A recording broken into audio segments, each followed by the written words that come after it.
This is The Shaft, written by Dennis J. Manning.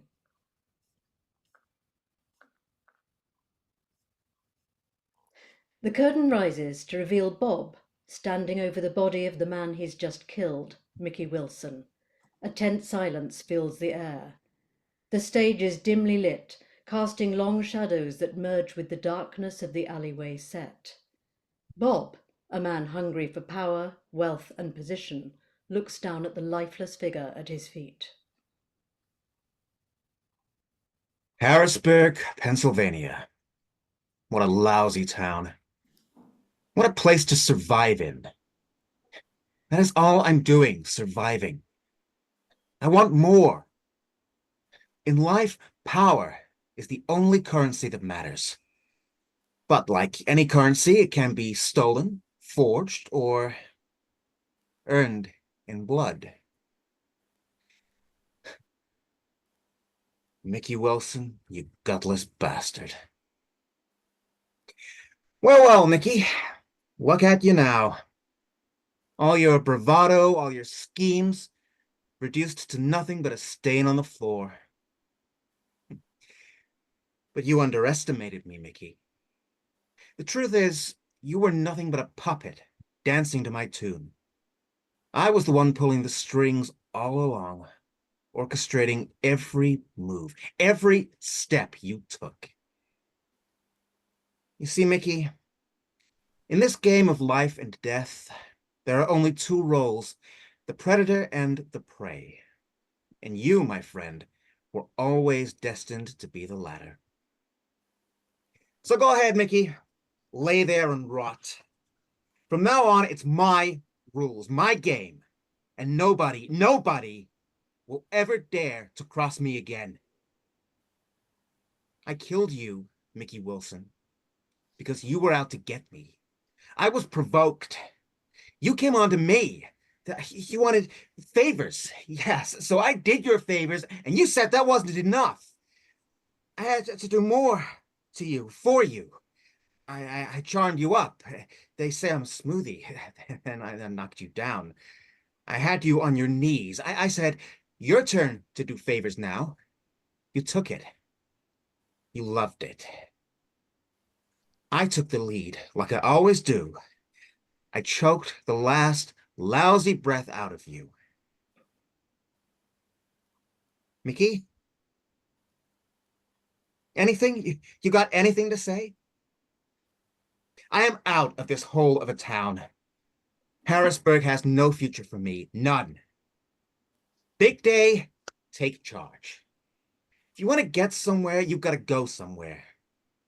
New York City is the place. I got a plan. No loose ends here. Harrisburg, Pennsylvania. Last time I ever gonna set foot in this town. Bob drags Mickey off and leaves the stage. A month later, York Enterprises, NYC. Ted York enters. Pam Spencer walks on and hands a job application to Ted. Ted nods coldly. Pam exits and mutters to herself as she walks off. Uppity man. I can't stand him. Chatter. All those women do is chatter. Mr. York, this is Mr. Chamberlain here for your interview for the supervisor position. Mr. York. You're still here? I heard you. Clearly not deaf. Now go. I have a business to run. Sue looks embarrassed. Ted watches her walk out. He then smiles. Bob watches Sue exit as well. Pretty, isn't she? I didn't notice. I saw you looking. I see everything. Ted walks around Bob, studying him. Yes. Yes, I do see everything. Pardon me? Oh, no need for a response. No question was asked. So, Bob, tell me a bit about yourself. What brings you to our humble establishment, hmm? Well, Mr. Ted. Oh, I do like Mr. Ted. Opportunity, prosperity, position. You see, Mr. Ted, what sets me apart from the rest is my understanding of the game. See, this world, this corporate circus we're all a part of, it's not about talent or skill. Circus, you say? Not about talent or skill. Interesting. It's about power. It's about who can climb the ladder the fastest, who can step on the most necks without looking back. I've always had a keen eye for opportunity. I see the bigger picture, the one where money and position reign supreme. Money and position, you say? You want someone who knows how to play the game, someone who's not afraid to get their hands dirty. Well, look no further, because that someone is me. I'll do whatever it takes to get what we want, to claw my way to the top and claim what's rightfully mine. Well, ours. Claw your way. I do like a man with strong desires. So, Mr. Ted, if you're smart, and I know in just the past 5 minutes with you, you are not just smart, you are keen on opportunity. Keen? Yes, I like that. You'll see that I'm the only choice for this position. Because when it comes down to it, I'm not just right for the job, I'm destined for it. I believe I could bring a fresh perspective to your office. Efficiency, hmm? Well, that's music to my ears. We like things running smooth around here. What do you think of our dear Sue, eh? Quite the asset, Bob, isn't she, eh? Much more of a looker than her sister Pam could ever hope to be. Ah, Sue. Seems to be a fine addition to the team indeed. In 1953, professionalism is paramount, wouldn't you agree? A workplace like this requires individuals who are not only competent in their roles, but also maintain a certain level of decorum. After all, it's through professionalism and dedication that we can ensure the success and prosperity of the company. Oh, Bob, the diplomat. Well, between you and me, I couldn't help but notice you didn't quite answer my question. Sue's quite fetching, don't you think, eh? I must admit, Mr. Ted, I tend to focus more on professional qualifications rather than personal appearances. Touché, Bob. Well played. We'll get along just fine. You need to keep them sharp, on their toes. If you let them run you, that's it. Let them know who's in charge. Can you do that? Bob? You hear my question? Oh, yes, sorry, I was... I never apologize. No. Own your own actions, or actions will own you. Yes, sir. Now let's talk shop. How do you handle the inevitable hiccups that come with running a tight ship, eh? Ah, the proverbial bumps in the road. Well, Mr. Ted, I firmly believe in tackling challenges head on with a blend of diplomacy and decisiveness. After all, a smooth sea never made a skilled sailor. Mr. Ted, when the ship hits rough waters, I'm not one to shy away from a storm. I thrive on chaos, turning every hiccup into an opportunity to showcase my resourcefulness. Resourcefulness, you say? Well, that's an interesting way to put it. But tell me, Bob, just how far are you willing to go to ensure the ship stays afloat? Mr. Ted, one must be willing to make the tough decisions. After all, power isn't given, it's taken. And I have a voracious appetite. Well, ambition is a double-edged sword, Bob. One must wield it with caution, lest it cut too deep, eh? Oh, I assure you, Mr. Ted, I know how to handle sharp objects. And I'm not afraid to use them. Oh, but tell me, Bob, you have any skeletons in your closet? We don't want any surprises popping up down the line. Ted, rest assured, my closet is as tidy as they come. Though I must admit, the occasional rogue dust bunny may try to stage a rebellion. I've cleaned house before, and I can clean up again if I need to. I have no use for loose ends. Is your closet clean of skeletons, Ted? My closet, you say? Oh, no, let me ask the questions. But enough about closets and rebellious dust bunnies. Let's talk vision. Where do you see yourself taking this ship if you were at the helm, eh? Well, Mr. Ted, I envision a future where efficiency reigns supreme, where every cog in the machine works in harmony to propel me, well, rather us, forward. With your guidance and my expertise, I believe we can navigate these New York waters with finesse and grace. Let's call it the New York waters. Finesse and grace indeed. But remember, in this city, only the bold survive. Mr. Ted, I assure you, if given the opportunity, I won't disappoint. Just remember, Bob, success at any cost may come with consequences you can't foresee. Oh, I'm willing to take that risk, Mr. Ted. After all, in the game of power, one must be willing to play and get dirty to come out on top. Oh, good man. Now, Robert. No, wait, no. I'll stick with Bob. I prefer Bob better. Bob better Bob. I love alliteration. The way it dances off the tongue, give words a bit of a snap, yeah? Kind of like a good waltz, it moves easily, eh? Yes, sir. You do know what alliteration is, don't you, Bob? Well, of course. Excellent. Use it in a sentence. Pardon me? What did I mutter? I said use it in a sentence. Give me an alliterative sentence, better Bob. The big bad bear bored the baby bunnies by the bushes. Well done. Big bad bear bored. Clever, aren't we, Bob? I am a quick study. I do what must be done, and I have one more for you. The big bad wolf beat down the big bad bear before he was barely aware. Big bad wolf, you say? A quick study indeed. Beat down the bear, you say? Interesting. I'll make my own judgment on that. I am counting on it. I see your last supervisor was at Hershey factory. Was that? What is that? Not the chocolate place. Yes, that's it. Hershey chocolates. Oh, from the looks of you, I can see you didn't eat many chocolates. No, sir. I work to stay in good shape. It is important to look good. Exactly. Now, tell me, your supervisor there, Mr. Mickey Wilson, I don't see that you have a phone number for him. No, he died. Suddenly. Rough story. Rough story. Oh, I do love details. Come on, tell me what happened. Mickey Wilson. Well, you see, let's just say he's taken an early retirement.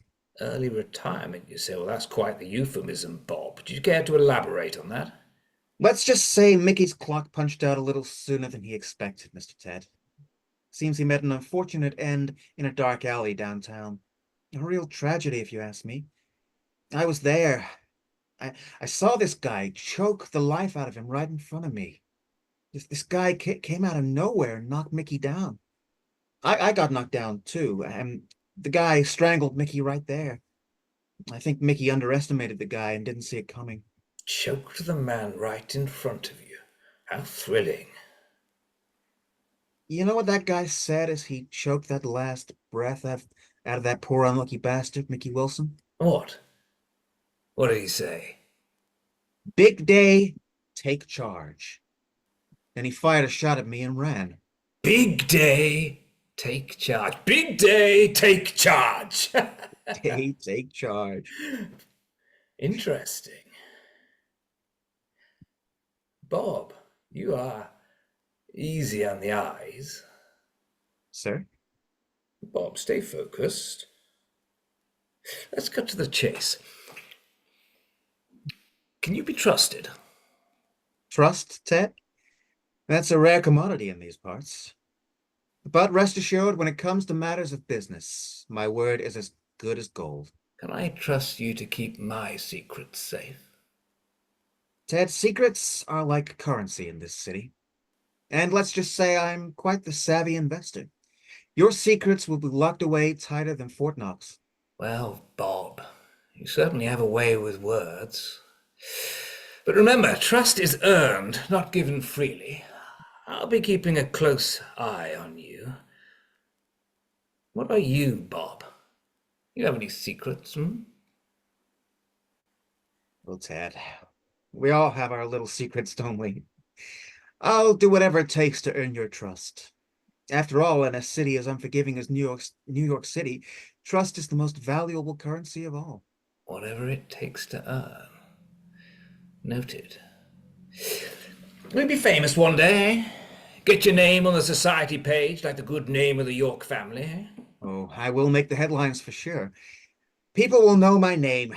Mark my words, one way or another, my name will echo through these streets like thunder in the night, leaving a trail of mayhem and madness in its wake.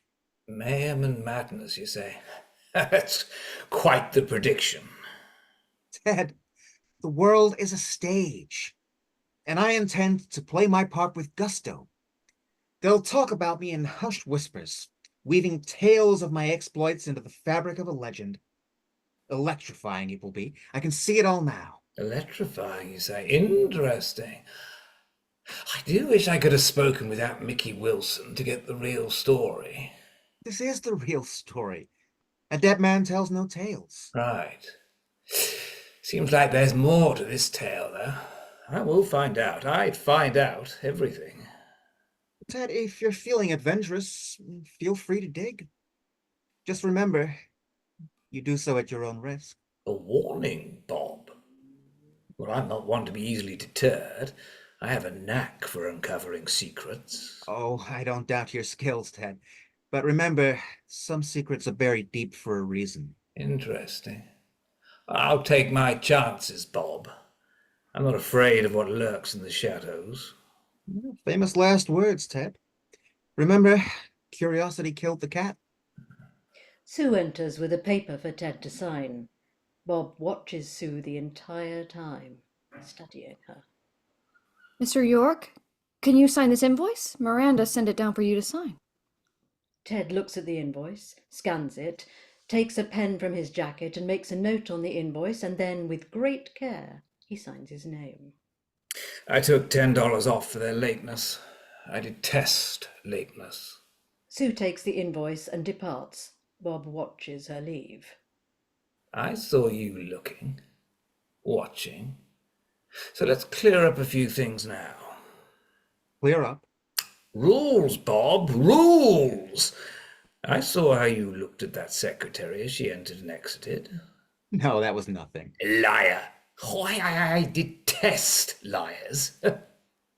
Admit it. She is easy to look at. I bet she's easy in a lot of ways. Well, I don't think of her like that. Oh, Bob, stop lying to yourself and to me. Lie to yourself all you want. I mean, I don't care. But lie to me, and I will sack you quicker than you can say Bob's your uncle. My sister, Jane, would say that I have a keen sense of potential, and I can smell it on a person. Oh, yes, Bob, I can smell it on you. Potential and, oh, I do smell something else. Let me see. Greed, desire, sweat. It's something darker. Interesting. Yes. That scent of yours is unlike anything I've ever smelled before. Yes, we will be working quite closely together. I am gonna like that, Ted. You will like what I can do to you. Do to me? I meant to say do for you, Ted. Do for you. Oh, I am already envisaging all the things that you will do for me, Bob. I hope you're ready. Damn straight. I was born ready, willing, and able. Harrisburg, PA. What kind of a town is that? Sleepy. Not much goes on there. You saw a man strangled in front of you. Well, yes, then there was that. I'm glad I'm out of there. I say that if you want to get somewhere, you gotta go somewhere. So here I am, New York City. Get somewhere interesting. I will be learning a lot from you, Ted. I see that you're an opportunist. You're right. I will do whatever it takes to get the job done to move ahead. Bob, you have limits. Limits? None that I've found yet. No limits, you say, eh? Interesting. Yes, Ted. But don't interrupt. Simple nod of the head will do. I am speaking, you are listening and learning. Liars are weak, and I will not have weak people surrounding me, pulling me down. Ted pauses to look at Bob. Bob nods in acknowledgement. Dating here at the office, you cannot and will not entangle yourself with the co-workers. No drinking with them, sleeping with them. Look to the corner office, people. Strive up the ladder. The corner office. Keep those Bob girls fades on into their... the vision of the corner office as Ted talks. We hear just snippets of Ted's monologue as Bob dreams. Keep those girls on their tasks. Corner office. All they seem to do is chatter. Big day, take charge. Wasting our company's money. Corner office. Bob, you listening to me? Yes, Ted, yes, I'm listening to you, every word. Jesus, Bob, I am not running for office. What did I just last say? Chatter. You dislike the endless chatter. Yeah. Chatter. Yes, that's where I was. Well, you are hired. I'm off now. Take yourself to the Human Resource Office and get signed on. Ted leaves. Ted, just wait and see what I will do to you. Big day, take charge. Bob crosses to leave and bumps into Sue. Oh, I am so sorry. Oh, my lands, you almost ran me down. Oh, I am sorry. I was just thinking. Are you okay? Yes, I'm fine. I heard you say, big day, take charge. Well. If it isn't the belle of the typing pool. Sue, isn't it? I love the allure of clacking typewriters and the faint sense of carbon paper in the air. And of course, the chance encounter with a charming secretary like yourself. Flattery, Mr. Office Manager. Is it Mr. Chamberlain, right? Bob. Call me Bob. Well, Bob, don't think you can sweet talk your way into the secretarial pool just yet. Oh, I assure you, Sue, my intentions are strictly professional. Though I must admit, the idea of being caught up in a scandalous office romance does have its appeal.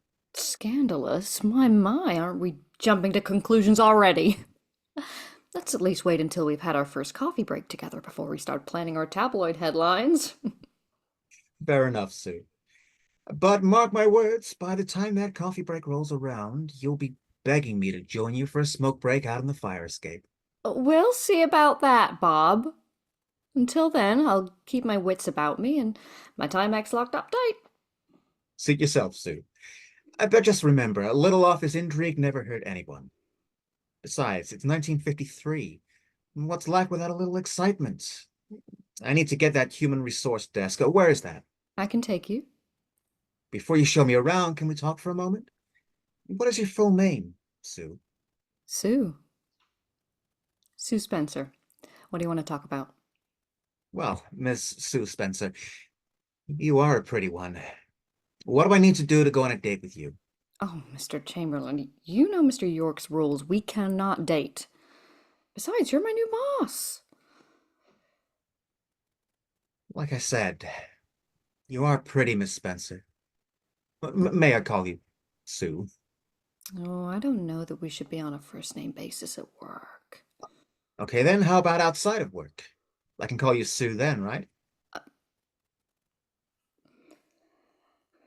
Outside of... Wait, I feel flustered.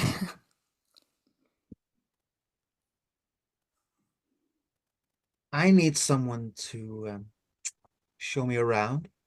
I am new in town. I need my girl Sue to be my girl Sue. Right, baby? Well, Mr. Chamberlain.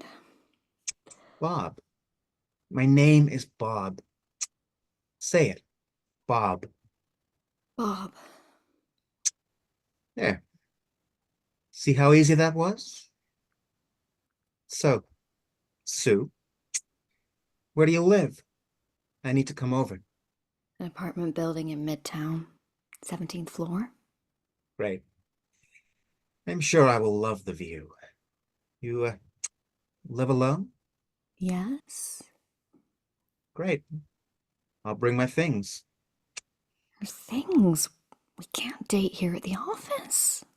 Okay, we won't call it dating. Let's not give it a name. Let's just give into it. This is all so fast. Maybe I need you. Maybe I would die without you, baby. No one needs to know. I will keep this our secret. Yes. Yes, okay. Okay. Slow down just one moment. Let's meet at the coffee shop on the corner on 48th Street at 5:30. Jane enters. Like Lauren Bacall, double strand of pearls. She goes up to Bob and extends her hand. Well, my, did we find the right man? Welcome. I'm Jane York. Miss York. Yes, the Jane York. Daughter to the owner, sister to my brother, Ted York. I let him have the business. I do other things. Very nice. I expect remarkable things from you, Mr. Chamberlain. Bob. You can call me Bob. I see. Well then, Bob. Nice to meet you. I'm off. I'll be keeping tabs on you. Great, and call me anytime. Bob is in a daze. Sue's been observing this. Sue clears her throat to gain Bob's attention. So, Bob, I must say, you seem quite taken with Miss Jane York. Ah, Miss York. She's a fascinating woman, isn't she? Fascinating. That's one way to put it. Seems like she's got you wrapped around her little finger, Bob. Well, from where I'm sitting, it looks like you're ready to write her a sonnet. Now, Sue, let's not exaggerate. I'm just a man who knows how to appreciate beauty when he sees it. Just like I see in you. So, drinks and dinner tonight? I can call you Sue? And I can call you the man my mother told me to watch out for. I am a tiger on the job and in the bedroom. Want to hear me roar, Sue Spencer? I took out a leg of lamb this morning. How would that be for your appetite? Lamb, my favorite. My Sue. My secret, our secret. Ted will never know. Ted's office, later that same day. Ted is standing at his desk. There is a phone. Pam walks on stage. Mr. York, your call is waiting for you on line 1. Something about him. Secrets. I don't like secrets if I'm not involved with them. Mr. York. Mr. York! Yes, woman! I heard you each of the 3 times you spoke to me. Isn't it plainly simple for you to see that I am in a thought right now? Is that not that obvious? Forgive me, sir. I mistook your deep thought for ignorance. I am sorry to have mixed those 2 states of mind up when it comes to you. I will be sure to note them for the future. State of mind, you say. Interesting. You never cease to amaze me, Pam. Your ability to turn a simple phone call into a moral quandary is truly astounding. It's a gift, Mr. York. One I've cultivated over years of being the unsung hero of this establishment. Unsung hero, you say. I suppose that makes me the villain in this dull little melodrama of yours. Oh, I wouldn't go that far, Mr. York. But let's just say you'd be the shady character lurking in the shadows. Lurking? Shady, you say. Chatter, chatter, chatter. It's all you women seem to do. Anything else, Mr. York? You're still here. I have a call waiting. Uppity man. Deep thought. His thoughts are about as deep as a puddle. She thinks that I don't hear her. I do. I hear everything. Her little stingy, chattery lines. Certainly not much to look at. Mannish, my mother would say. Handsome. Is she aware of that? Hello? Ah, yes. Thank you for waiting. I'm calling about a past employee of yours who's now come into my employment. Mr. Robert Chamberlain. Yes. Was he employed there at Hershey Chocolates? It must be marvellous there, all that chocolate smell. Yeah. Oh, so Robert did work there? Until what date? December the 9th, 1952. Thank you. 1 month ago. Why did he stop working, eh? Oh, quit. New opportunities, Hmm. Now, can I speak with his manager, Mr. Mickey Wilson? Oh, died. Yeah, I am sorry. When did he die? December the 8th, 1952. So what's that? A day before Robert quit. Interesting. Well, thank you. I wanted to say I just adore your little kisses. No, my dear woman, not your kisses. The Hershey kisses. Oh, you hear that all the time. Ah, well, thank you. Something in the air. Something about that man that's not right. I find him exciting, desirable, and dangerous all at once. Well, he's not blindfolding me. I can see there's more to his story. What has he said about that? That man said as he was strangled Mickey. Was it? Yes. Big day, take charge. Oh, I like that. My new phrase.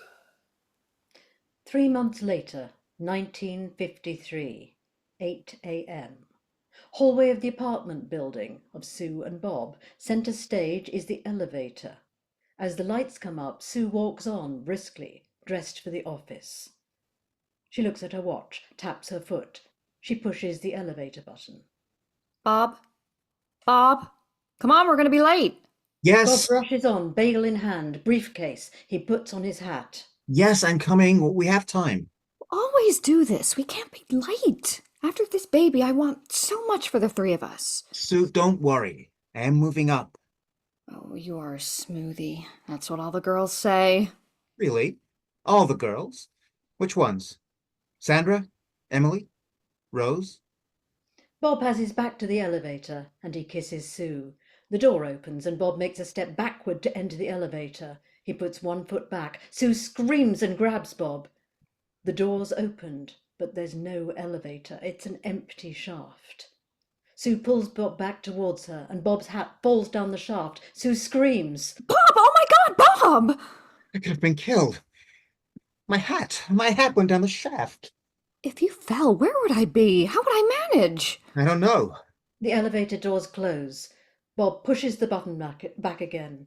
In a moment, the door opens and it's the elevator. Okay, well, the elevator is back. Let's go. No, I will not get on that. Sue, we're going to be late. Well, then we'll be late. He steps into the elevator. He motions her. Okay, I'll see you downstairs. He smiles and pushes the button. The doors close and he waves goodbye. Oh, he burns me up, that man. Lobby of the apartment building.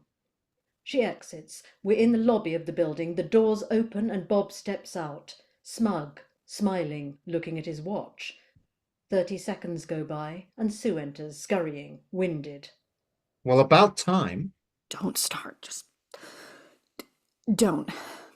I can't believe you used that elevator after what happened. You could have died. Then where would I be? Sue, you are afraid. You live in fear. Mr. Truman says there are always a lot of people so afraid of rocking the boat that they stop rowing. We can never get ahead that way. Bob, we are the middle class. I'm tired of middle class. I am moving up. Hey! I mean, we are moving up. I will make the headlines one day soon. I can feel it. I saw it in my dreams. We have bills to pay and a baby on the way. You're a dreamer. I am not. Dreams don't come true. Dreams will cost you. Dreams don't cost a cent. Bob, fame and fortune aren't worth sacrificing everything we have now. On track. Stay on track. Sue, I am on track. But sometimes you have to do whatever it takes to get ahead in this world. And if that means making a few sacrifices along the way, I will do it. Oh, I forgot to tell you, I must work late tonight. I have a client to take to dinner. Again. That is the second time this week. Who are you having dinner with? A repeat client. They've been demanding my attention. I've got to keep sharp. Bob? I took out the lamb from the freezer. This is our 3-month anniversary. We'll make it. I will be hungry. I love your cooking. I won't eat much. Just a light appetizer of business conversation. Bob, you're not fooling me with your cryptic remarks. What's going on? So, when will you be home? Where are you going? Sue, if you must know, it's just a dangerous liaison under the moonlight. Nothing to worry your pretty little head about. Bob, don't tease me with your fantasy stories. A dangerous liaison? Where did you pick up that high society language? You sound like that Jane York. Jane York.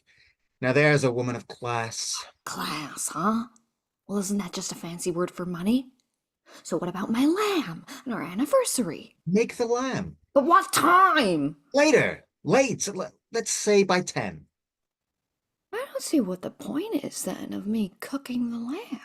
The point is that I must do these dinners if I want to move up. I just don't want to lose you. There you go. You stop rowing. FDR said the only fear we have to fear is fear itself. I worry that you're pulling away. No, I'm right here. And I must keep in front of opportunities. Stop dreaming, Bob. Stop. I cannot be the only one. But what did you say? In the boat? I cannot and will not do this alone. When are we going to get married? Marriage, my dear Sue. A tangled web of promises and obligations, wouldn't you agree? Is that your way of saying you're dodging the question? Dodging? Perish the thought, Sue. I'm merely dancing around the topic like a skilled detective. More like a suspect trying to avoid an interrogation. Touché, Sue.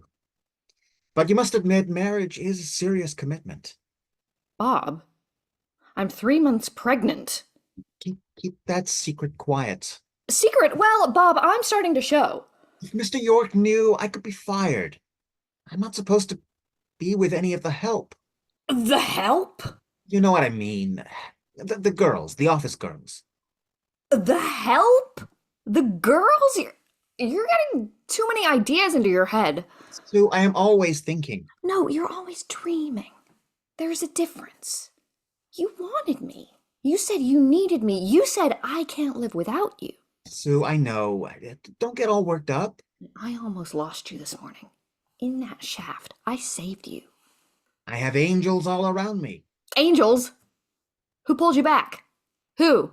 You. You are my angel. Smoothie, oh you. Okay, let's go. I will get you a cab now so you won't be late. You're not coming? I must get a hat.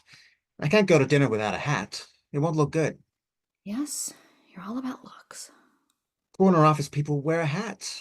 Mr. York wears a hat. I am moving up. I can feel it. You just keep remembering that you're coming home to me. What time are you coming home? Sue, we've been through this. Let's not go through that again. I will be home when I get home. Besides, you're making lamb. Now let me get you a cab. I can get my own cab. I need you here. I need to get married to you. I need to have this baby. Sue, yes, we will get married. Really? When? Soon. Don't rush me. Bob, I am pregnant. You need to make me an honest woman. Sue, you know, you are the most honest person I know. My father keeps asking. My mother's upset. I will make you proud. You just make it home tonight, not too late. Now, you go. I left some notes upstairs I need as well. Mr. York wants an original approach to some of our manufacturing issues, and I have an idea. It came to me in my dream.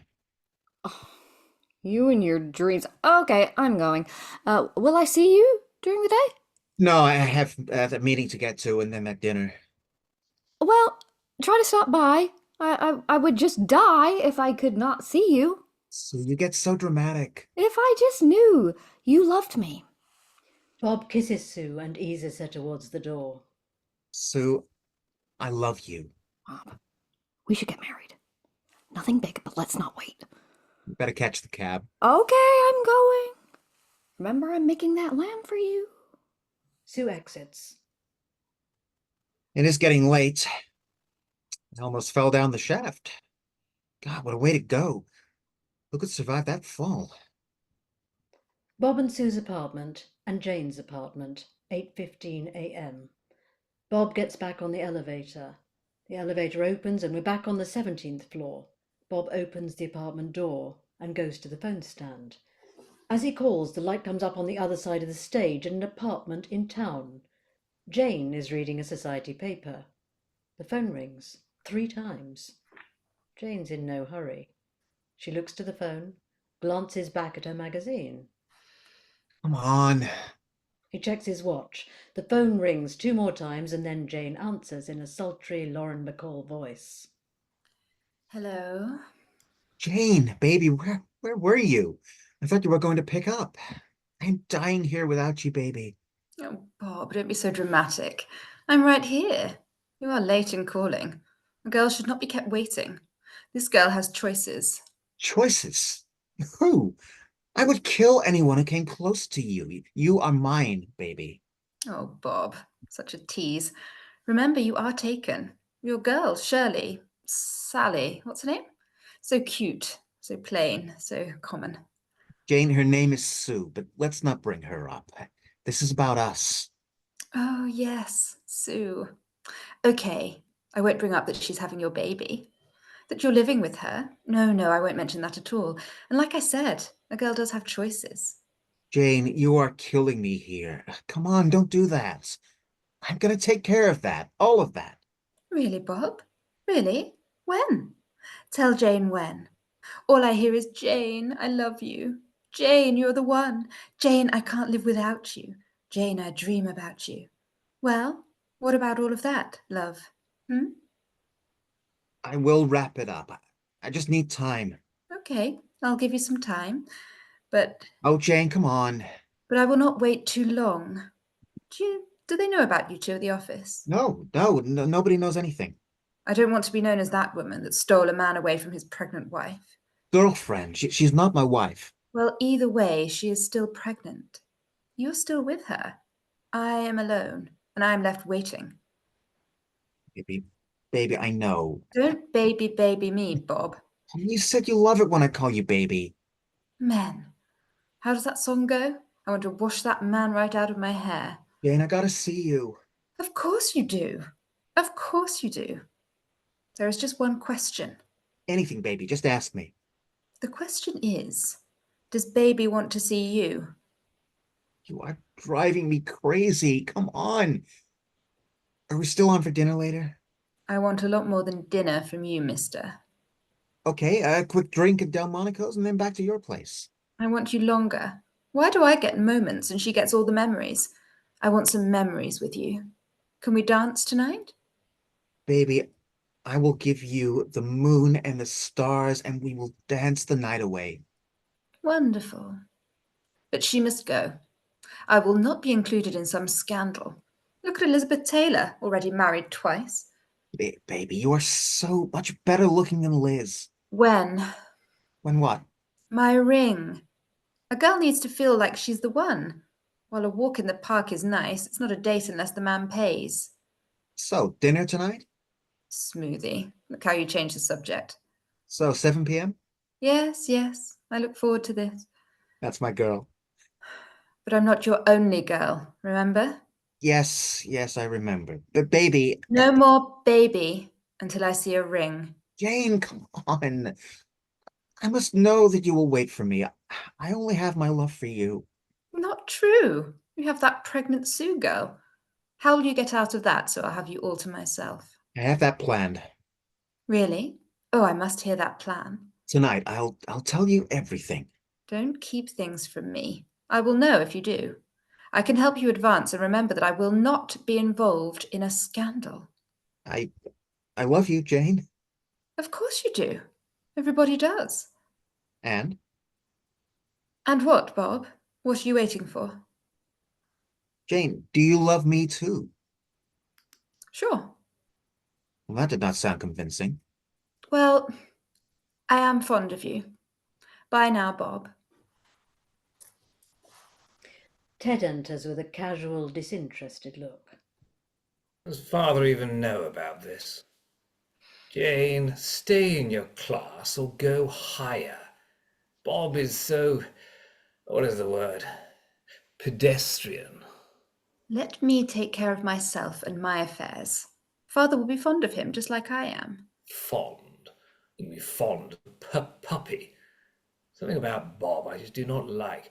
There's some smell about him, like he's hiding something. You and your smells. Bob isn't hiding anything. Ted, Bob is a man that lives for today and the future. Well, he'll hang himself. It is his job to lose. The office at York Enterprises. Sue and her sister, Pam, are at desks with typewriters. 10 a.m., same day.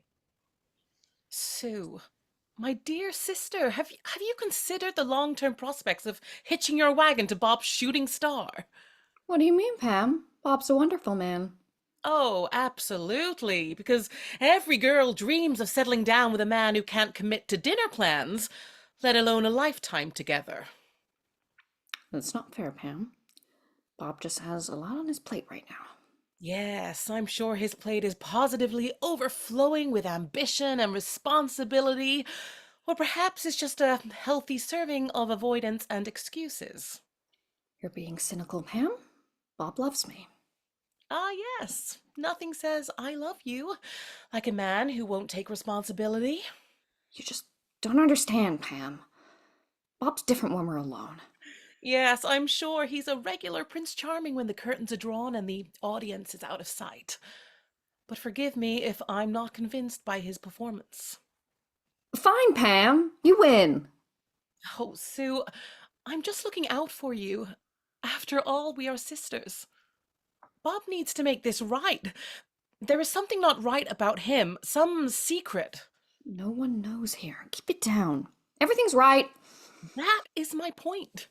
No one knows, and very soon, everyone will know. You got together so quickly. It seemed like the day he started, you two started. Bob said he would make this right. I believe him. Why won't you believe what happened this morning? He got you a ring? No, I did not get a ring. We were talking at the elevator on our floor. The doors opened, and Bob stepped back into it, and I grabbed him and screamed. There was no elevator, just an empty shaft. I pulled him back in. His hat fell down the shaft. He could have been killed. Just the hat fell down the shaft? Pam! All I am saying is that before 3 months ago, you didn't know Bob. Now he lives in your apartment, he is your manager, and you're having his baby. What do you know about him and his whereabouts in the last year? Pam, Bob is private. He said he had a troubling past. Well, so did we. Remember? Pam, don't mention that. I said never bring that up again. Sometimes you need to be reminded of that fact. I saved you. Yes, Pam, yes, you saved me. Now, enough of the past. Let's focus on the future. You need a ring. Ted sees Pam and Sue talking. He breaks into their conversation. Miss Spencer? Yes? Yes? What? I am Miss Spencer, and this is my sister, Miss Spencer. Yes, the prettier one. You. What's your name again? He indicates Sue and waves off with disdain to Pam. Pam gives a disinterested look. Sue does not like the attention. I am Miss Spencer. Sue Spencer. Ah, alliterative. How clever. Such smart parents. I'm sorry, I don't understand. Oh, Sue Spencer. Double S. Why am I explaining myself to you? Of course you don't. Pretty Spencer. Would you get your pad? I need a letter drafted. Yes, sir. Sue has a steno pad in hand and a pencil. Now, my dear, I've been thinking. This office could use a little more life, don't you think? We have plenty of life here, Mr. York. Deadlines, meetings, the coffee machine that never quits. Your exceptional leadership. What more could we need? Oh, my exceptional leadership, yes. But there's a certain glow missing. Something only you could bring to the table, or should I say the cradle. Mr. York, if you're referring to office decor, I'm sure a lamp would suffice. Should I go down to Macy's, pick up a lamp for you? A lamp, yes, yes. But one that shines as brightly as you. Doubtful. You're carrying quite the torch these days, aren't you? Mr. York, I'm here to work, not illuminate personal matters. Of course, of course. But consider this expansion. It's what every business strives for, and every family too, I hear.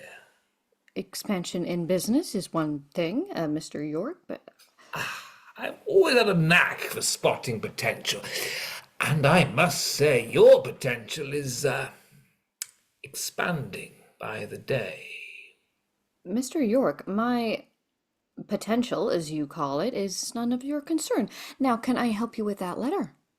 As Ted speaks, Sue is doing shorthand on the steno pad. Well, very well, you made your point.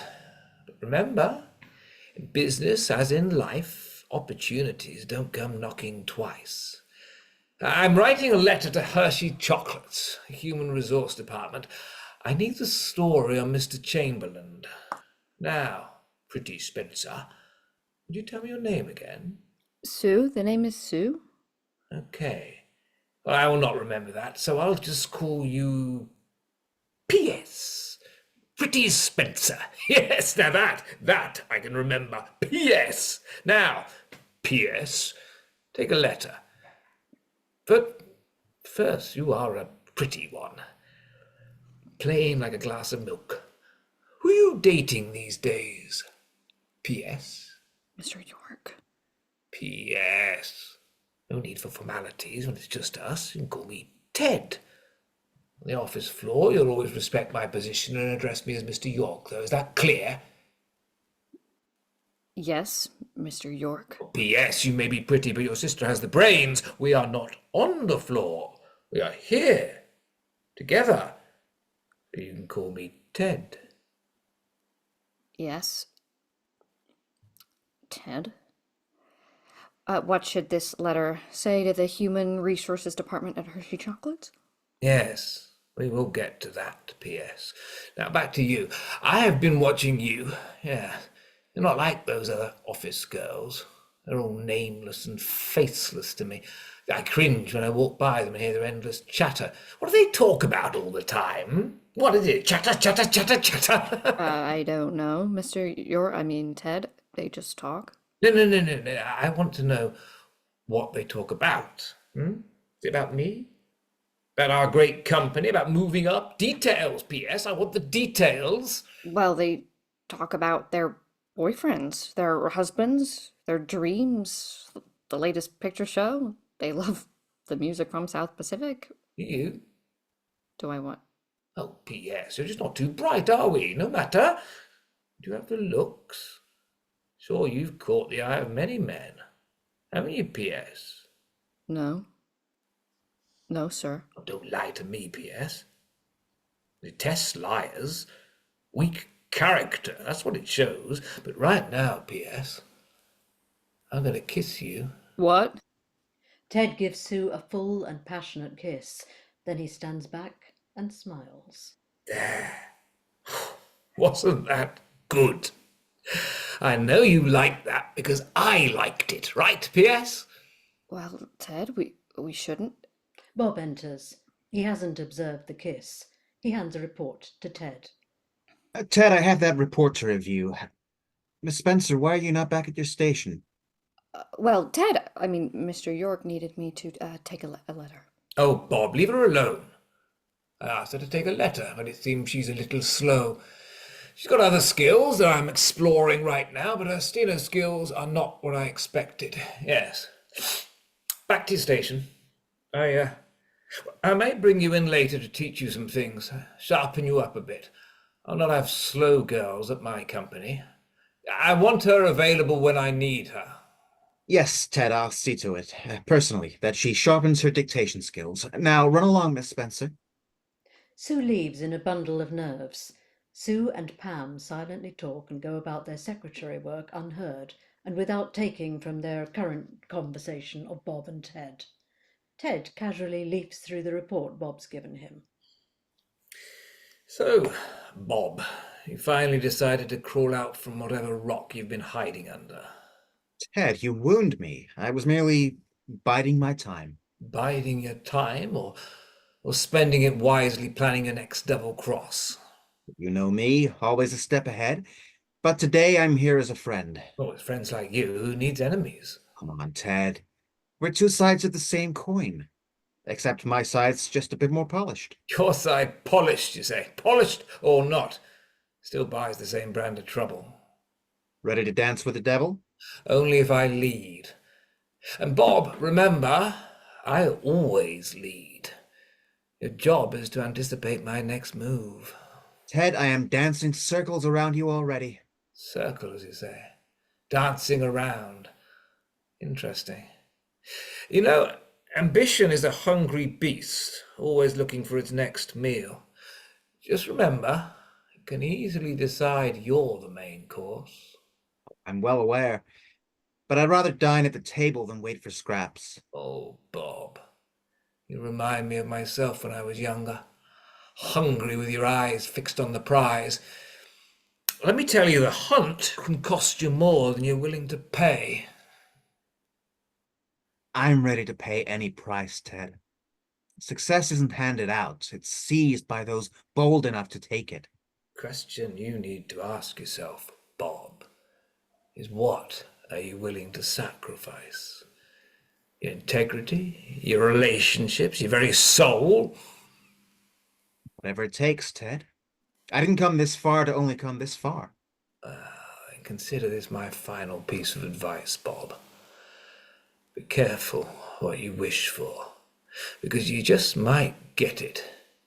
Remember, Bob, ambition without conscience is a dangerous beast. Don't let it consume you. In the jungle, it's the beasts who rule. And if being a beast is what it takes, then so be it. If the price of ambition is a conscience, then consider mine spent. It's the winners who write history, and I intend to be the author of my own story. So, let the beast roam free. For in the end, it's not about the danger it poses, but the heights it can reach. And I aim to touch the sky. Bored. Pardon me? B-O-R-E-D. Bored! Your soliloquy is like some Shakespearean play. I'm falling asleep here. Well, I guess I have to try harder to keep your attention. Bored! Bob, I am still bored. What do you do for fun? Who do you date? Where do the common people go? And please don't tell me the racetrack. Oh, wait. Do you go to the racetrack? I do many things. I take in a picture show. I went to the theater. Oh, Bob, own up to who you are. I see you. Your hunger and your desires. You like that, Ted? Let people look in awe as you bark out your commands. Don't let anyone or anything get in your way. You understand, Bob? Don't let anyone or anything get in your way. Oh, Bob, for Christ's sake, you're not a mockingbird. Get your own thoughts. Own the world around you, or the world will own you. Own the world. If something or someone is holding you back, get rid of them. Big day, take charge. What's that, Ted? Don't interrupt, Bob. Poor manners. Can your people teach you manners? Where are your people from? From? Oh, Bob. Tell me you're not as dumb as your poor little secretary. You two should shack up. Kids wouldn't be too smart, but they would be handsome, eh? What do you think? You and that sad little cheap little secretary dating. Late nights together, cheap beers, some lousy music. Oh, yes, that's it. Yes, you and sad little cheap little Missy go seeing Singing in the Rain. Oh, how fun. What do you think of that, Bob?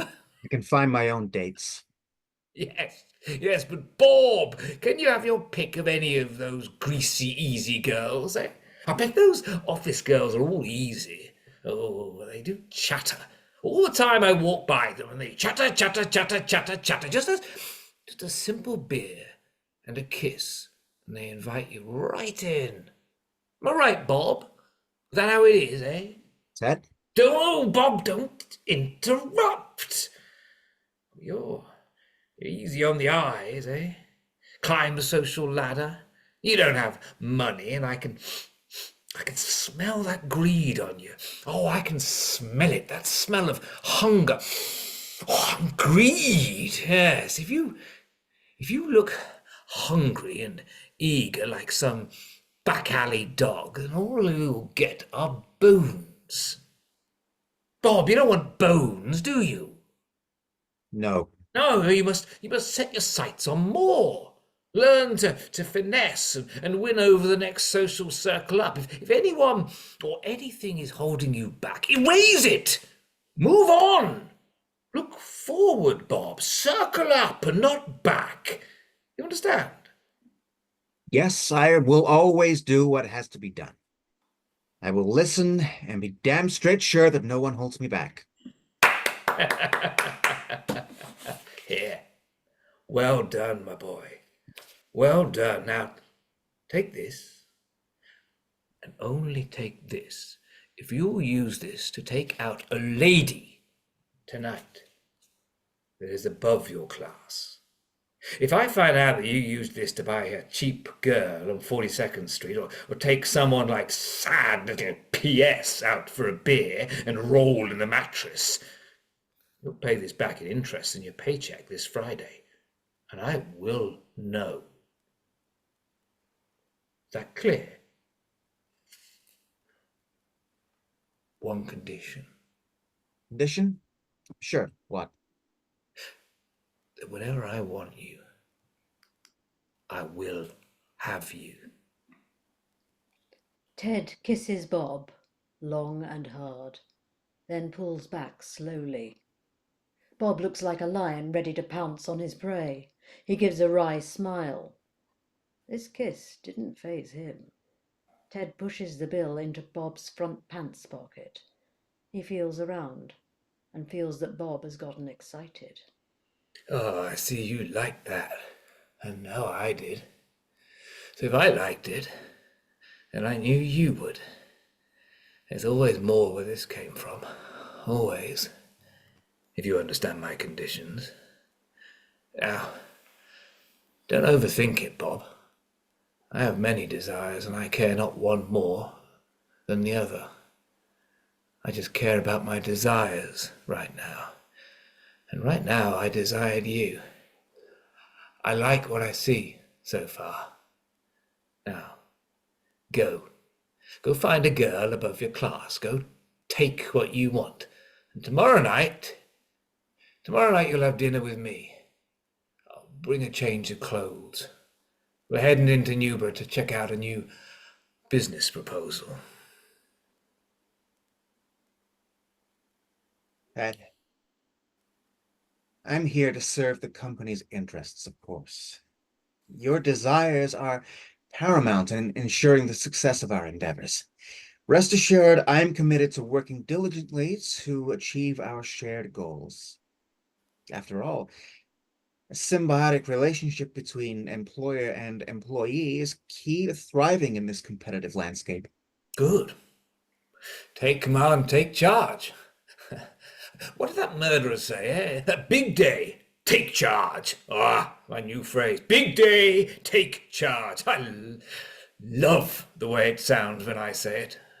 Really, your new phrase. I was thinking of Harrisburg. Yeah. Thought I might take a drive there. You'll go with me. Yeah? Show me the landscape. You really want to go to Harrisburg? Yes. Harrisburg. What would it be like to see where you came from? Get to know you deeper. I am curious. Ted, no need to go to Harrisburg. Curiosity has a way of leading us down paths we may not want to travel. Trust me when I say some answers are better left buried in the shadows where they belong. Bored, Bob. I am bored again. Do not try to outdo me. When I want you again, and I will, you just need to be ready. Tomorrow evening. Don't keep me waiting. Is that clear? Yes, Ted. I understand. I am very clear about our next steps. Bob! Move! I have a business to run. The past does not own me. Every choice, every decision I've made has led me to this point. I am free to shape my future as I see fit, and nothing will stand in my way. Come on. Call me Ted. Bring out that money. We'll see who will be begging for more. I'll show you firsthand what big day take charge means. Just ask Mickey. The secretary pool, 2 p.m. Sue is back with Pam at the workstation. As the lights come up, we hear their conversation.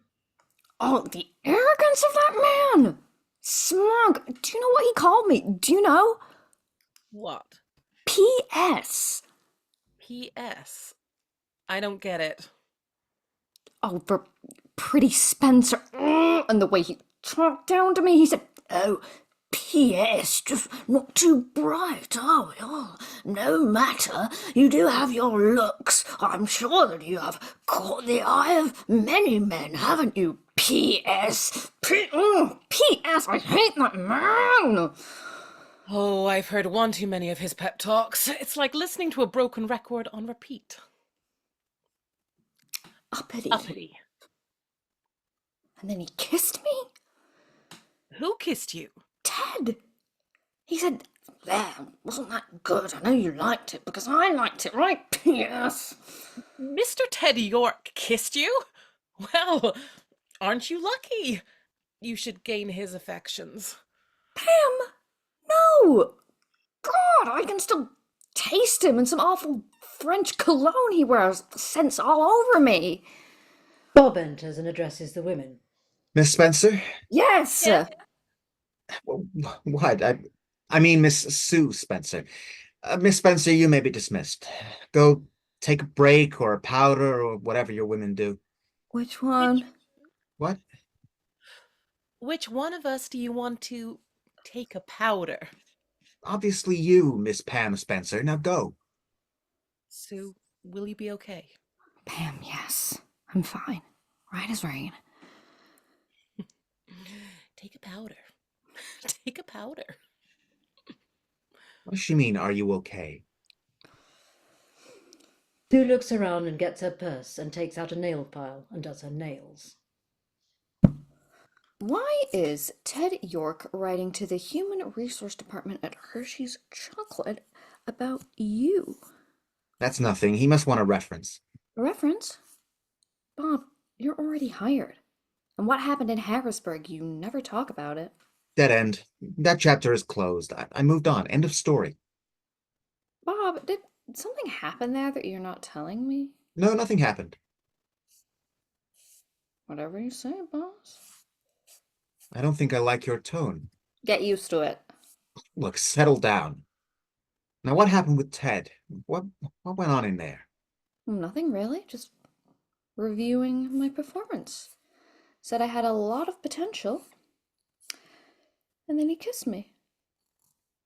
Said I liked it, so I'm sure you did too. Then you came in, so I left. Back to work now. He kissed you. Mr. Ted York just kissed you? Just like that? But Bob's your uncle? Oh, can you take a memo? Let me kiss you. Are you crazy? Well, why did Ted York kiss you? What did you do? Turn on your charms? Oh, so you think I brought this on?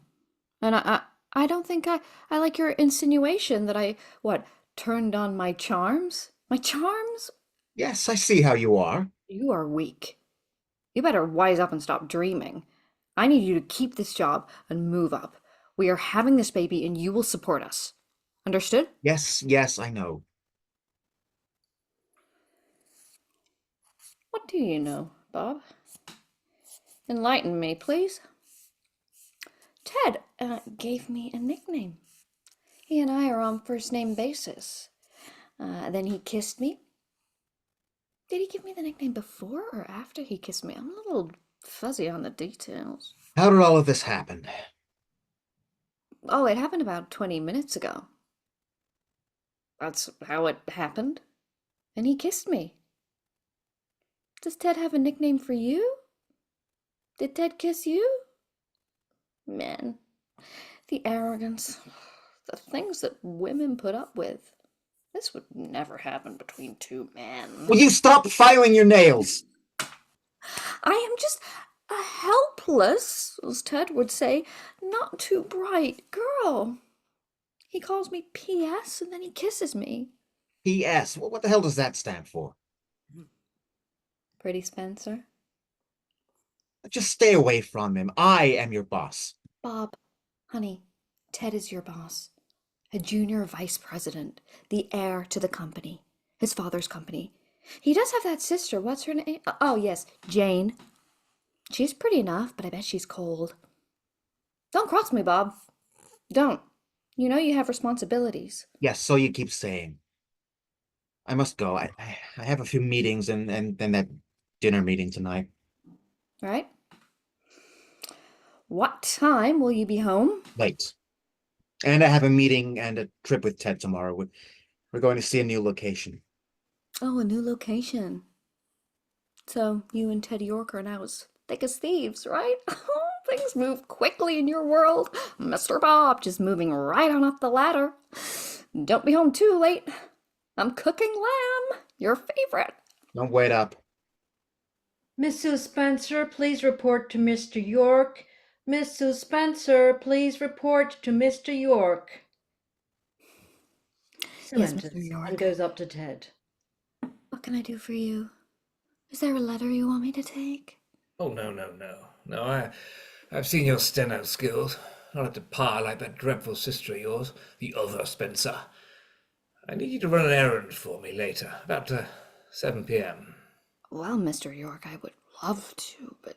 No buts, no ifs, none of that. Well, Mr. York, I finish work at 5 p.m. Oh, yes, the overtime. Fine, it's approved. What's the errand? Well, you see, I must work late. Going out of town tomorrow on a business trip, and I ordered a little meal for myself from Delmonico's. We'll be ready at 7:15. You just pick it up, bring it back to my office. Now, here's $100. You can keep the change.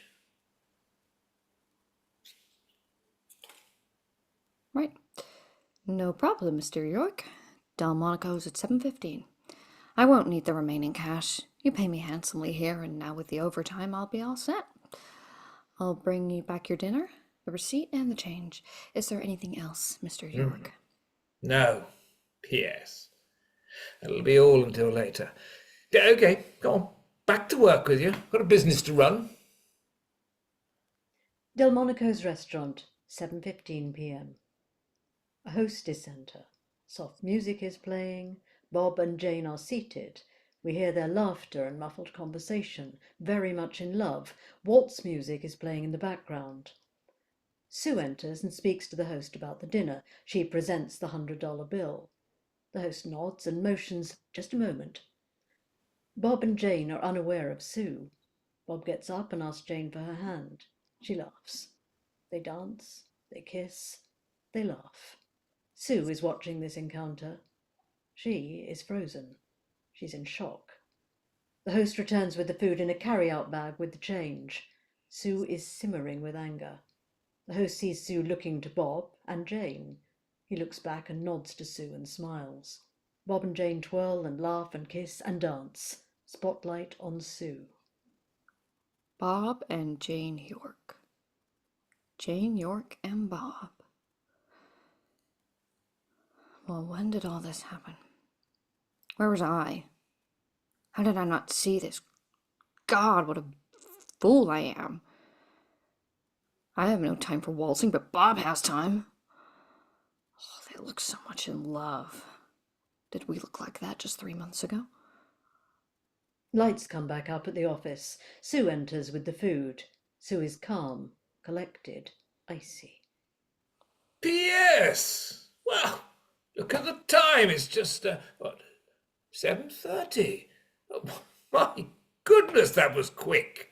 Well, I don't want to waste the company's money. Honesty is the best policy, Mr. York. Oh, I do like that in a girl. Commitment. Truth. The word that I would choose is truth. Oh, you are a thesaurus, I see. Pretty and smart, eh? Oh, I'm not sure what that word, the saw-ass is? Sweetie, say it right or don't say it at all. Thesaurus. Right. Silly me. I didn't go to college. Well, here's your receipt and your change. The dinner came to $5.35. The host looked at me oddly when I gave him a $100 bill, so here's your change, $94.65. No, P.S. You keep that. Mr. York. Ted, P.S. Call me Ted. No one else is here. So sorry. My manners and these changing social rules.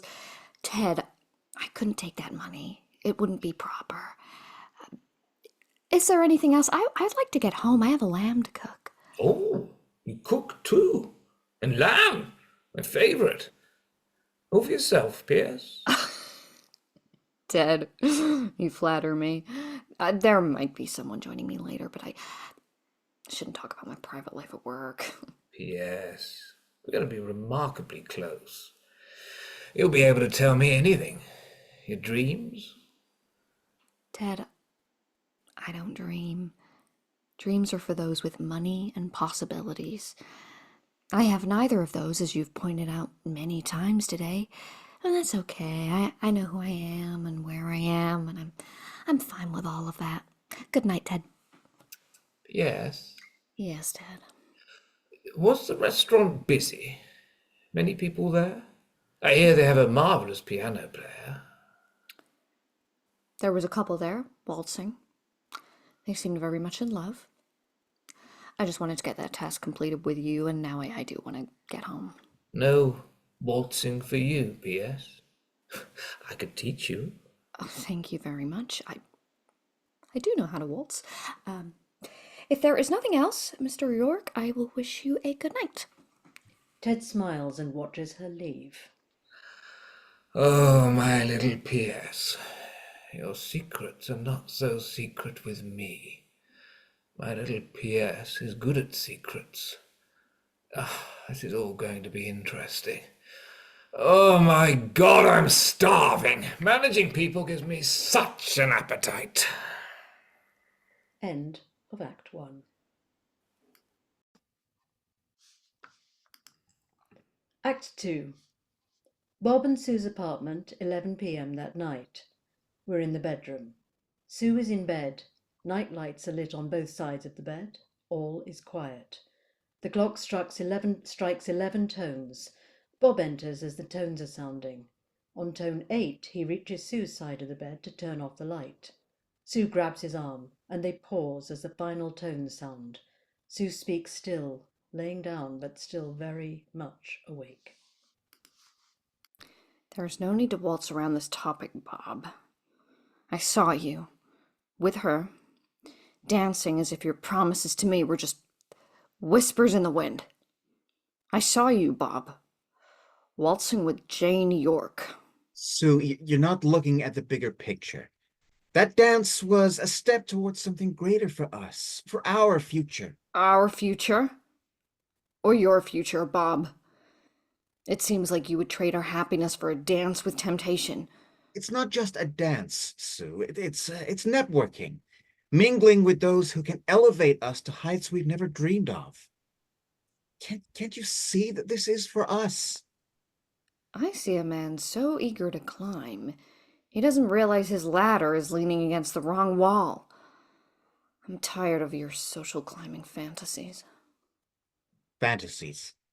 No, Sue, this is reality. In this city, you're either at the top looking down or at the bottom being trampled. I refuse to be on the bottom. And in your mad rush to the top, you're trampling on us, Bob. You talk of reality, but you've lost touch with what's real. You'll see, Sue. Once I'm there at the top, everything will be better. We'll be better. There's no we on the path you're choosing, Bob. And when you reach the top of your precious ladder, you may find it's not heights you've climbed, but depths you've fallen into. Just remember, ladders can be shaky, and the higher you climb, the harder you may fall. The lamb is in the kitchen, still warm. Thanks. I may have a slice. I am hungry. What is that smell? Oh, there was a table right next to us, and a woman had on this intoxicating perfume. Just wonderful. Liar. Remember, Bob, I saw you waltzing with Jane York. Have your lamb, get your fill, then get to bed. We're having a baby. Wise up, Bob! Sue turns off the light. Bob goes to the other side of the stage. Time for dreams. Tomorrow will be my day. Big day, take charge. Sue and Bob's apartment goes dark. The bed slides off. Jane's apartment, the next day, 8 a.m. Jane is sitting facing the audience. The mirror is removed so we can see her face and expressions. She's brushing her hair, humming and lightly singing. Last night was delicious. Bob certainly knows how to serve up a tempting dish. Ed Delicious, enters and eh? is watching Jane from behind. He smiles. I hope you remember that some dishes are better admired from a distance, especially those already spoken for. Oh, Ted, since when did you become such a moral compass? Besides, we're all adults here. A little sampling doesn't hurt. Sampling, Jane. You're playing with fire. And let's not forget the course he's already committed to, eh?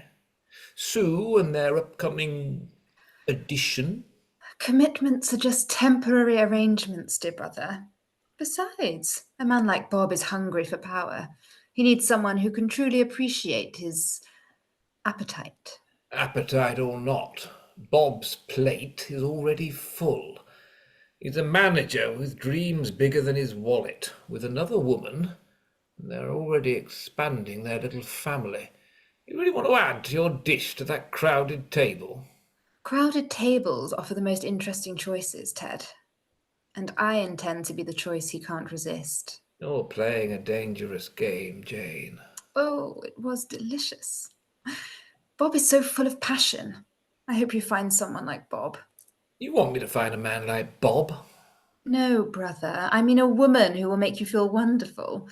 You work too much. Well, I will have to be on the lookout for someone like Bob. Are you teasing me? You know what I mean.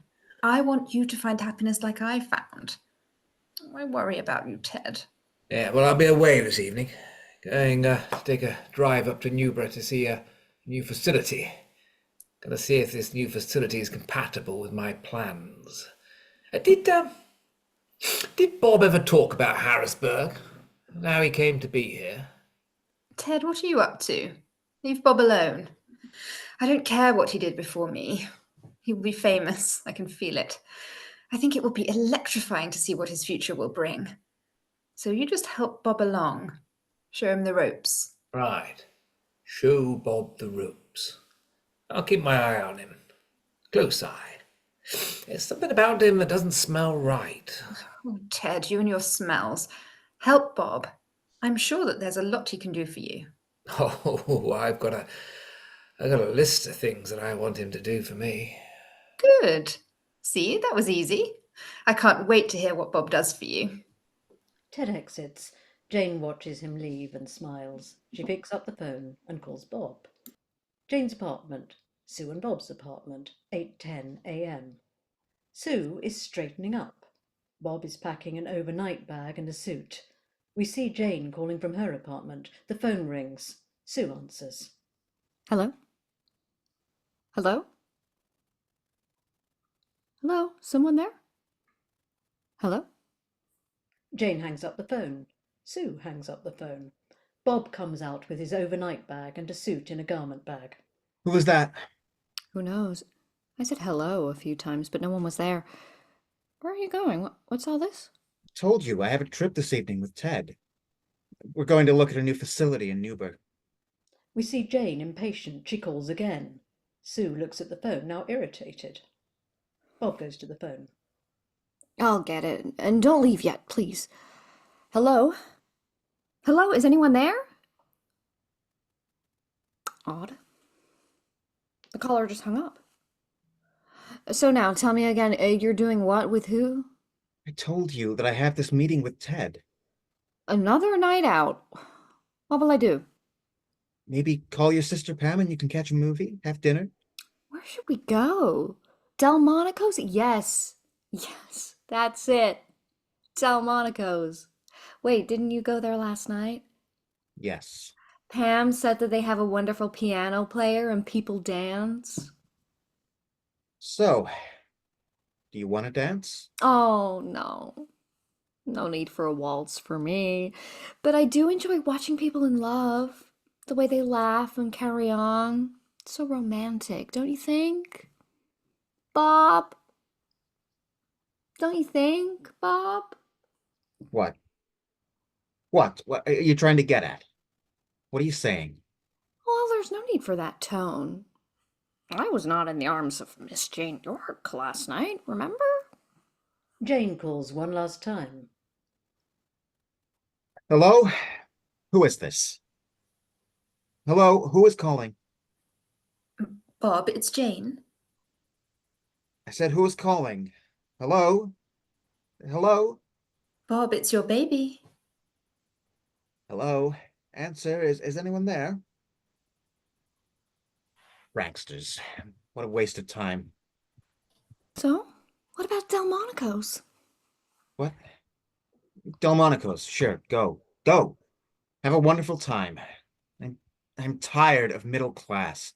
I'm tired of the routine. I'm tired of so many questions from everybody. What is it that you want, Sue? Well, you don't need to take it out on me. Will you stop by before you go for the day? Sue, I am always around. If it is business related, I will stop over. If not, just do your job and I'll see you later tomorrow. I'm late already. Bob picks up his bag and suit and heads out. Bob? What, Sue, what? I am so late. She goes over and gives Bob a kiss on the lips, gentle. I just wanted to say, I love you and have a good day. Last night, in your dreams, you kept calling out, "Big day, take charge." You said that over and over again several times. And then you just smiled. What was that about?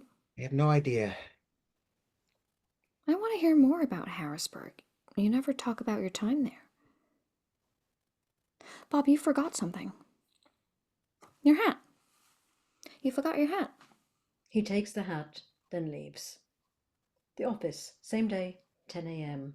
Ted in the office, reading a report, writing notes on it. He smiles as he likes the content. Bob enters. Bob, good morning. I did not think I would say this, but nice work. You read it?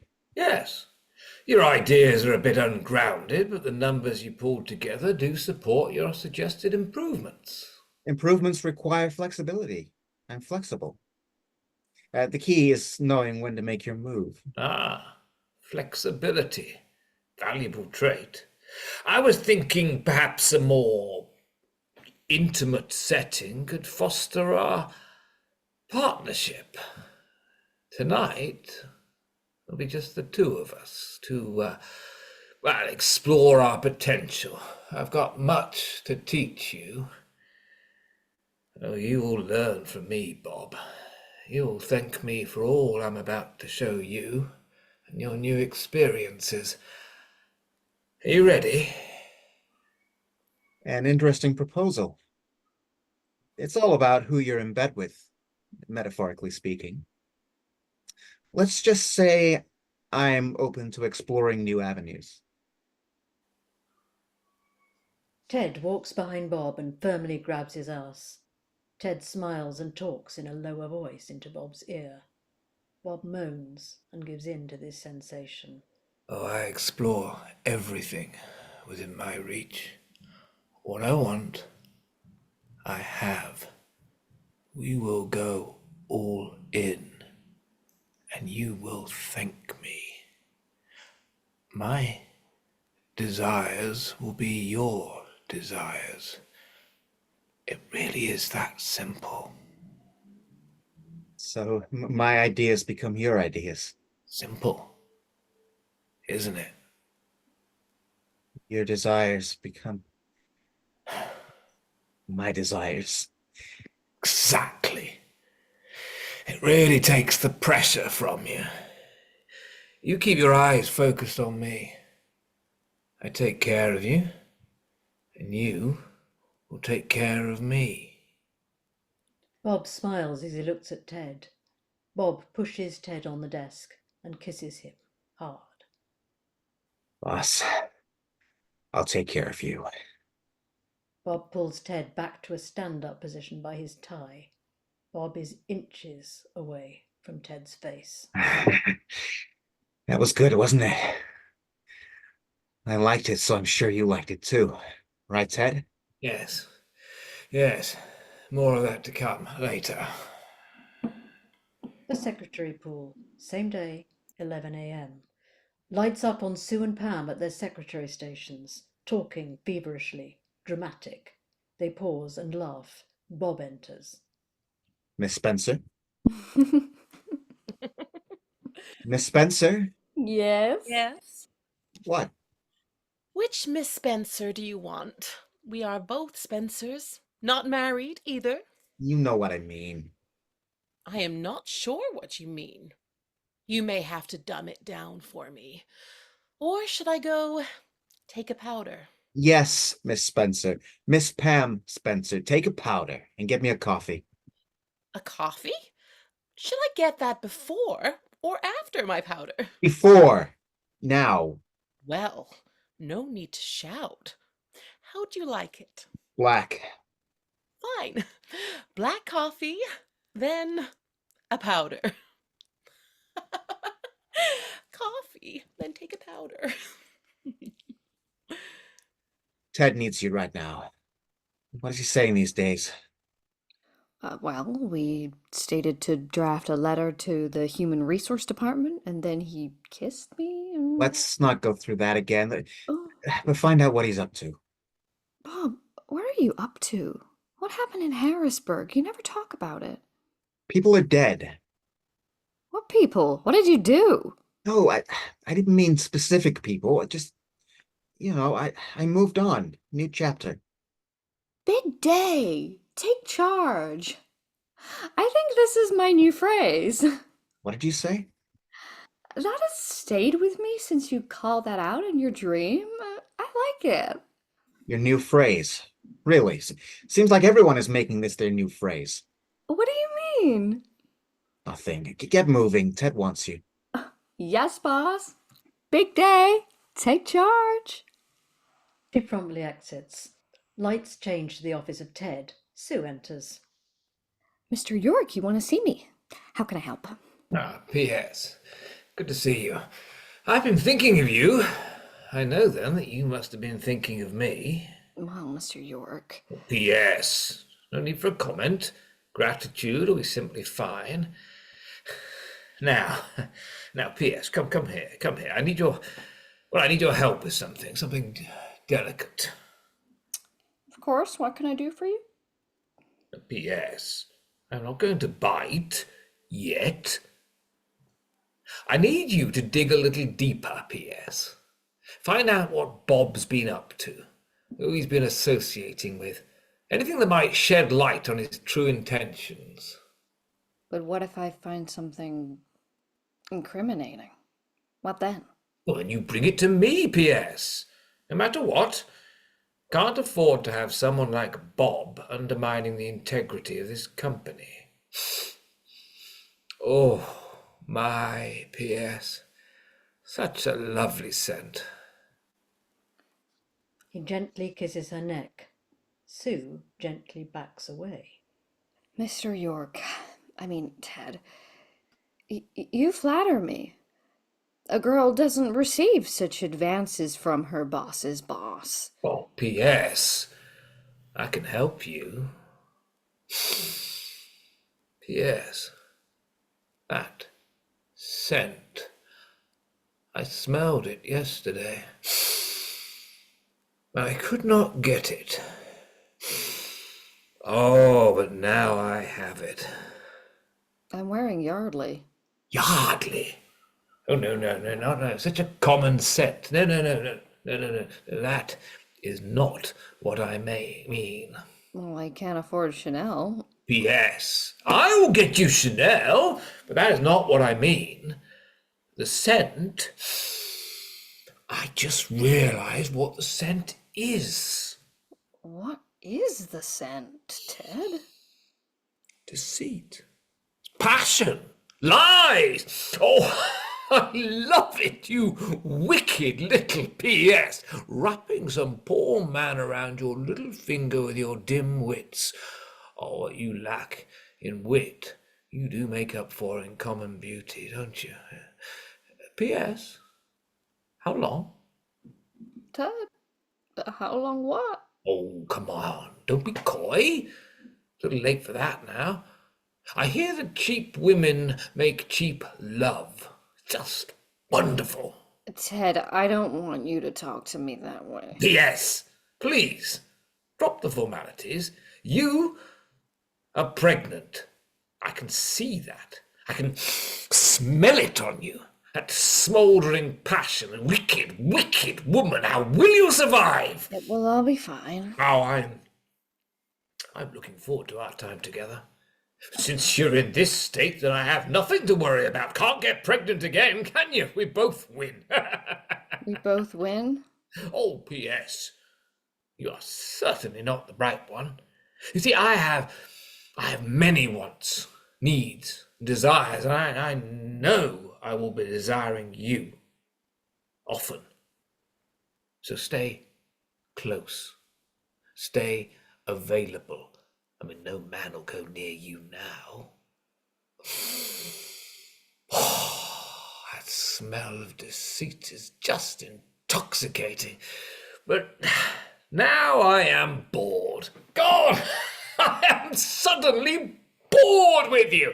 Oh, why, dear God, why am I explaining myself to you? A pretty but dim office girl who is drenched in deceit and lies and secrets. I must know of the secrets. All of them. That smell of deceit is wonderful. Now go. Jane's apartment, 1 p.m. Jane is reading the Ladies' Home Journal. There is a knock on the door. 1 p.m. Who could that be? I'm not meeting Mitzi and Clara until tomorrow. Knock again. Yes, coming. Jane opens the door and sees that it's Bob. Bob is like a caged tiger. Bob, darling, I didn't expect to see you here, slumming around my neighborhood. Are you lost, my darling? Jane, I must know. I gotta know before I go any further. There are consequences. There are always consequences that happen when you do something. So, do you? And here I was, thinking you were here to drop off my dry cleaning. Bob, shouldn't you be at work? Jane, baby, tell me. Bob, relax. What is it? What's the fire? Bob, did you quit? Wait. No, Bob is rising. So do you? Jane, do you? Bob, slow down. You're making me tired looking at you pace so, like a tiger in a cage. You look mad. Jane, every single person wants something from me. Going at me, taking pieces off me, except you. Bob, so much drama. It's like we're at a matinee. Macbeth in the afternoon. Jane, please don't make fun of me. Bob, I'm trying to have fun with you. Now come sit. Tell Jane, what is troubling you so? What is this, an episode of You Bet Your Life? What's the burning question? Jane, do you love me? Rich or poor, sickness and health, do you love me? Oh, Bob, what brought all this on? Why talk of love? We have each other. What a marvellous time we had last night. Jane, stop. Stop, please, and tell me, do you love me? Do you want me? Bob, love is so complicated. You make it sound so final, so absolute.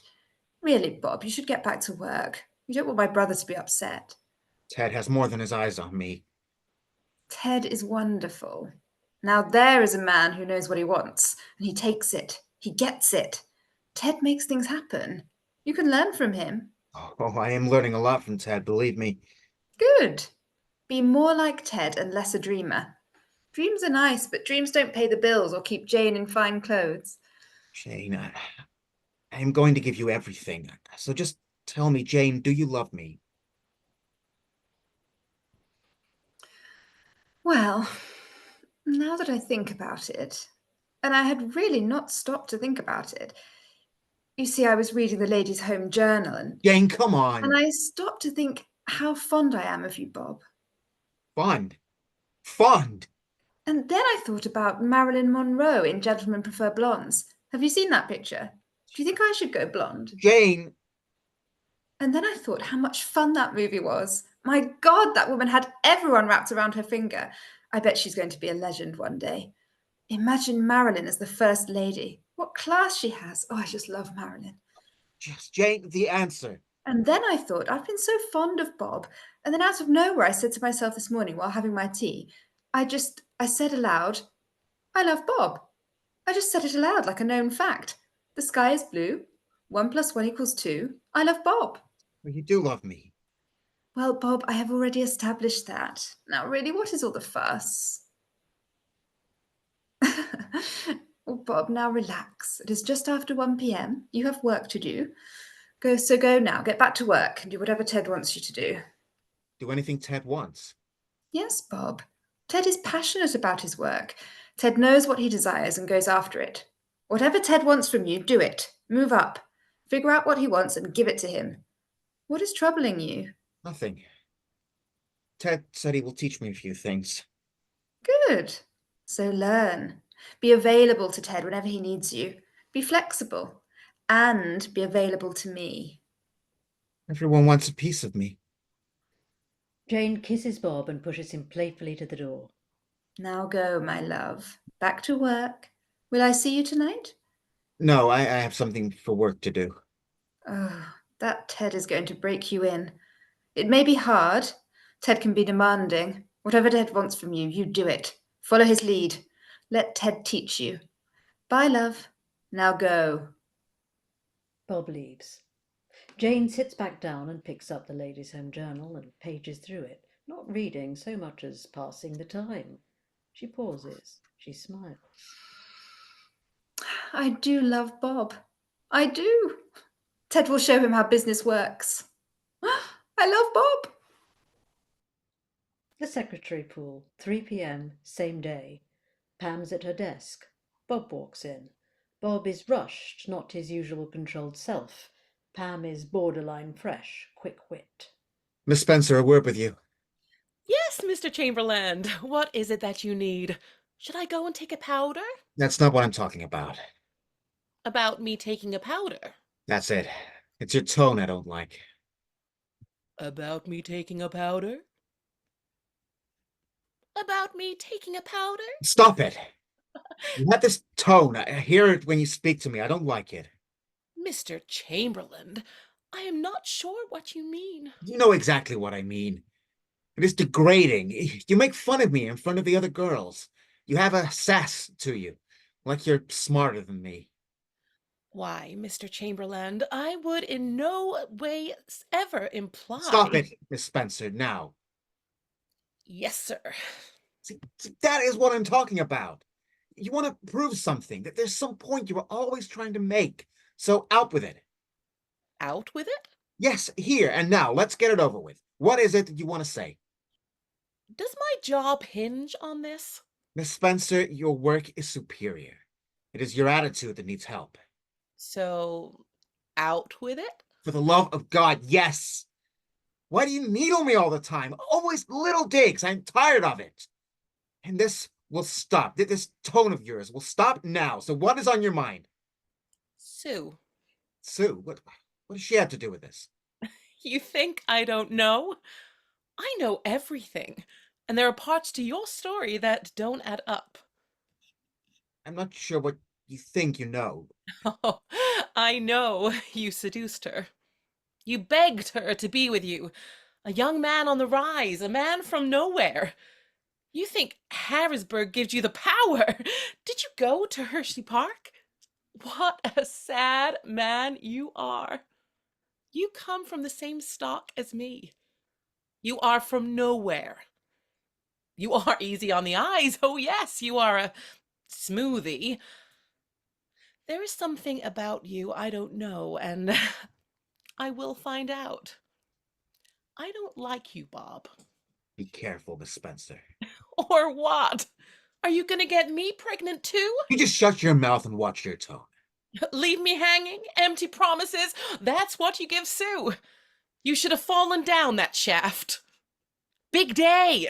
Take charge. Maybe that is my new phrase. What did you say? That shaft. Oh, Sue told me all about it. How the door opened, you stepped in, Sue screamed, she grabbed you, saved you. Sue is always saving people. Damn her, she should have let you fall down that shaft. I have told her to leave you. Then I told her to make you pay. Pay for what you did to her. Pay, pay, and pay. Oh, and Miss Jane York. Wake up, Bob. Who are you kidding? Out of your league. You are gonna be middle class your whole sad, dismal life. Bob slamps Pam. She doesn't budge. Our father had a temper. Used to beat us. I would take a slap and not cry. He would hit me again. I wouldn't cry. Then one day, one hot July day, he went after Sue.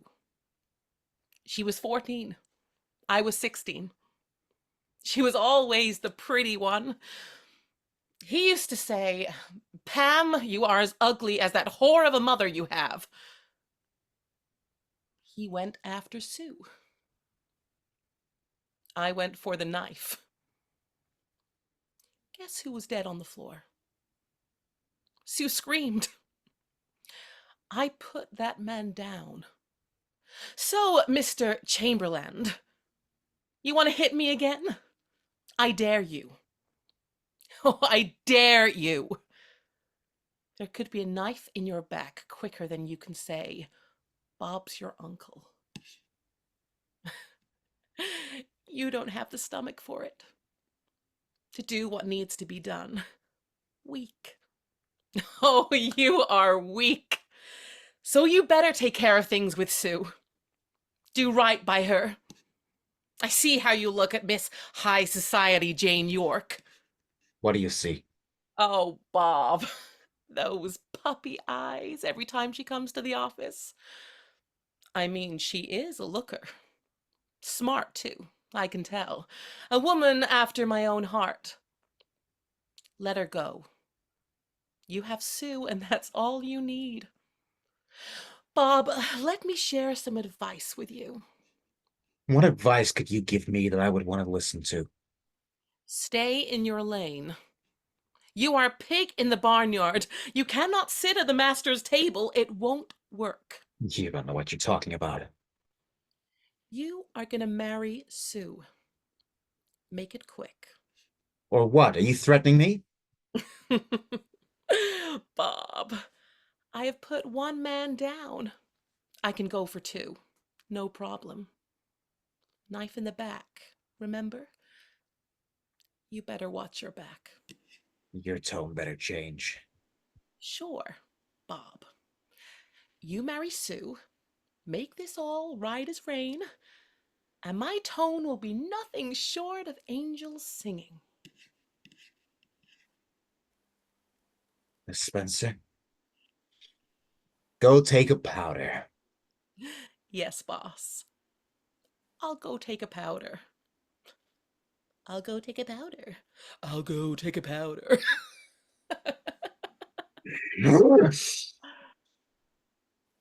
Big day. Take charge.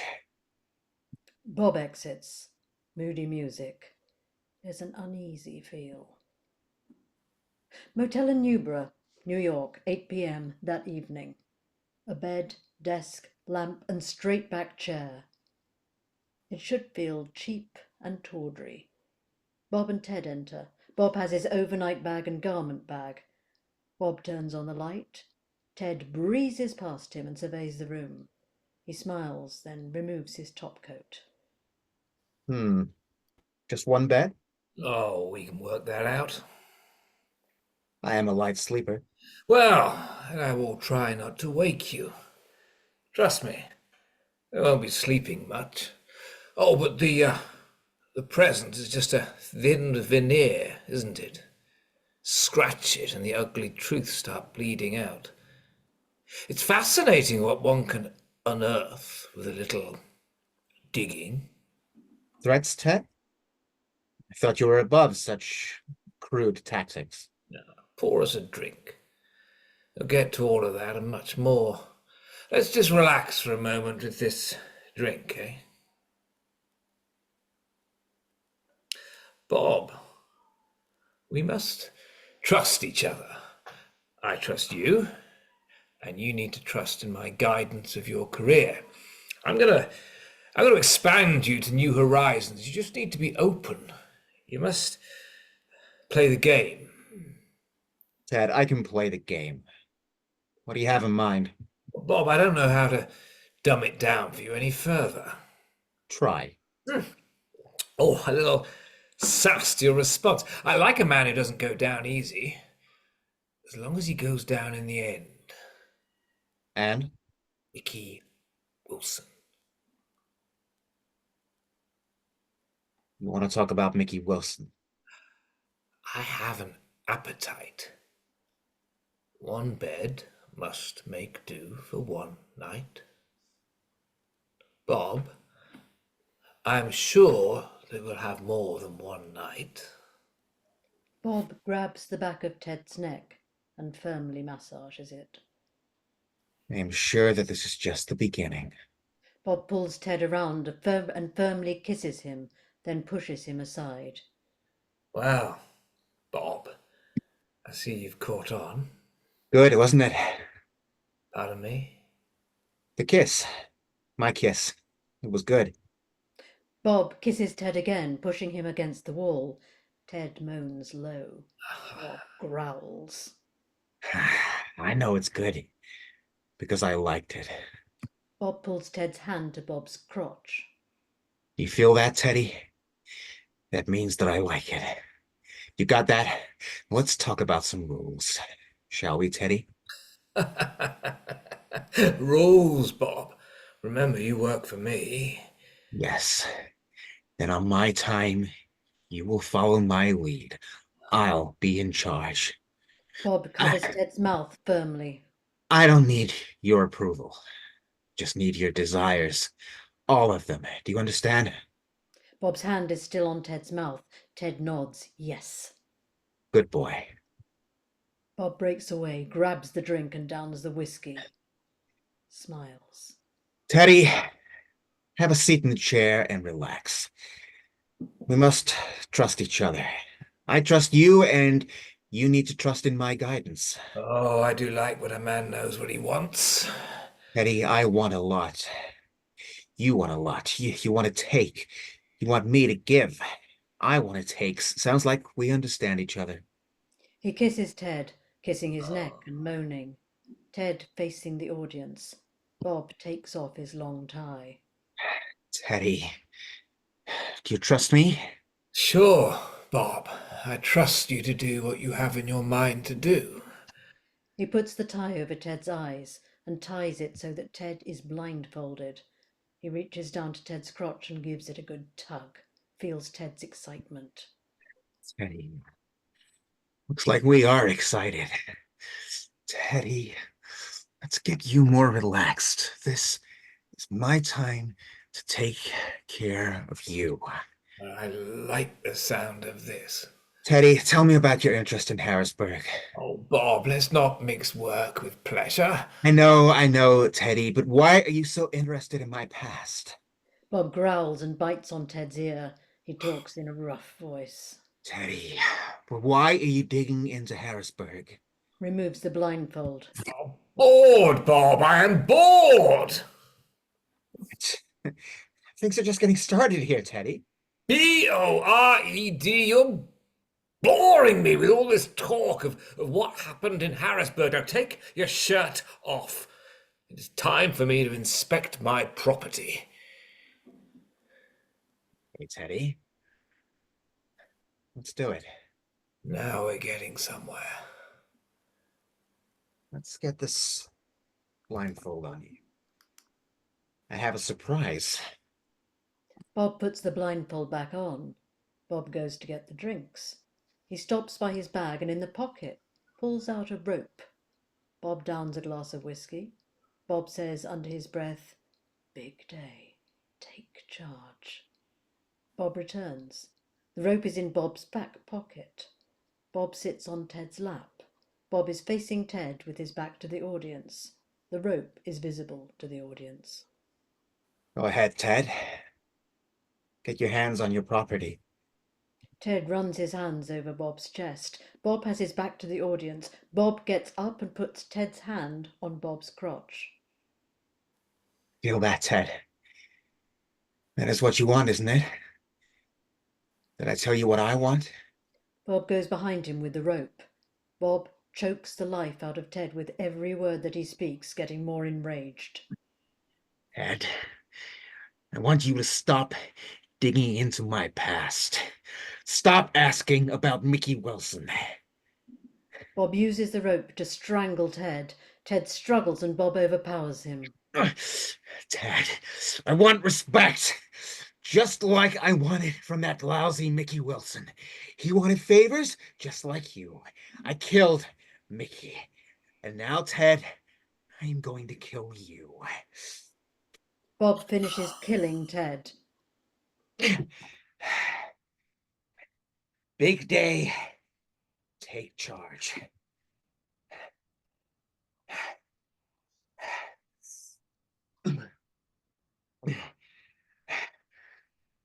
Not so talkative now, are you, Teddy boy?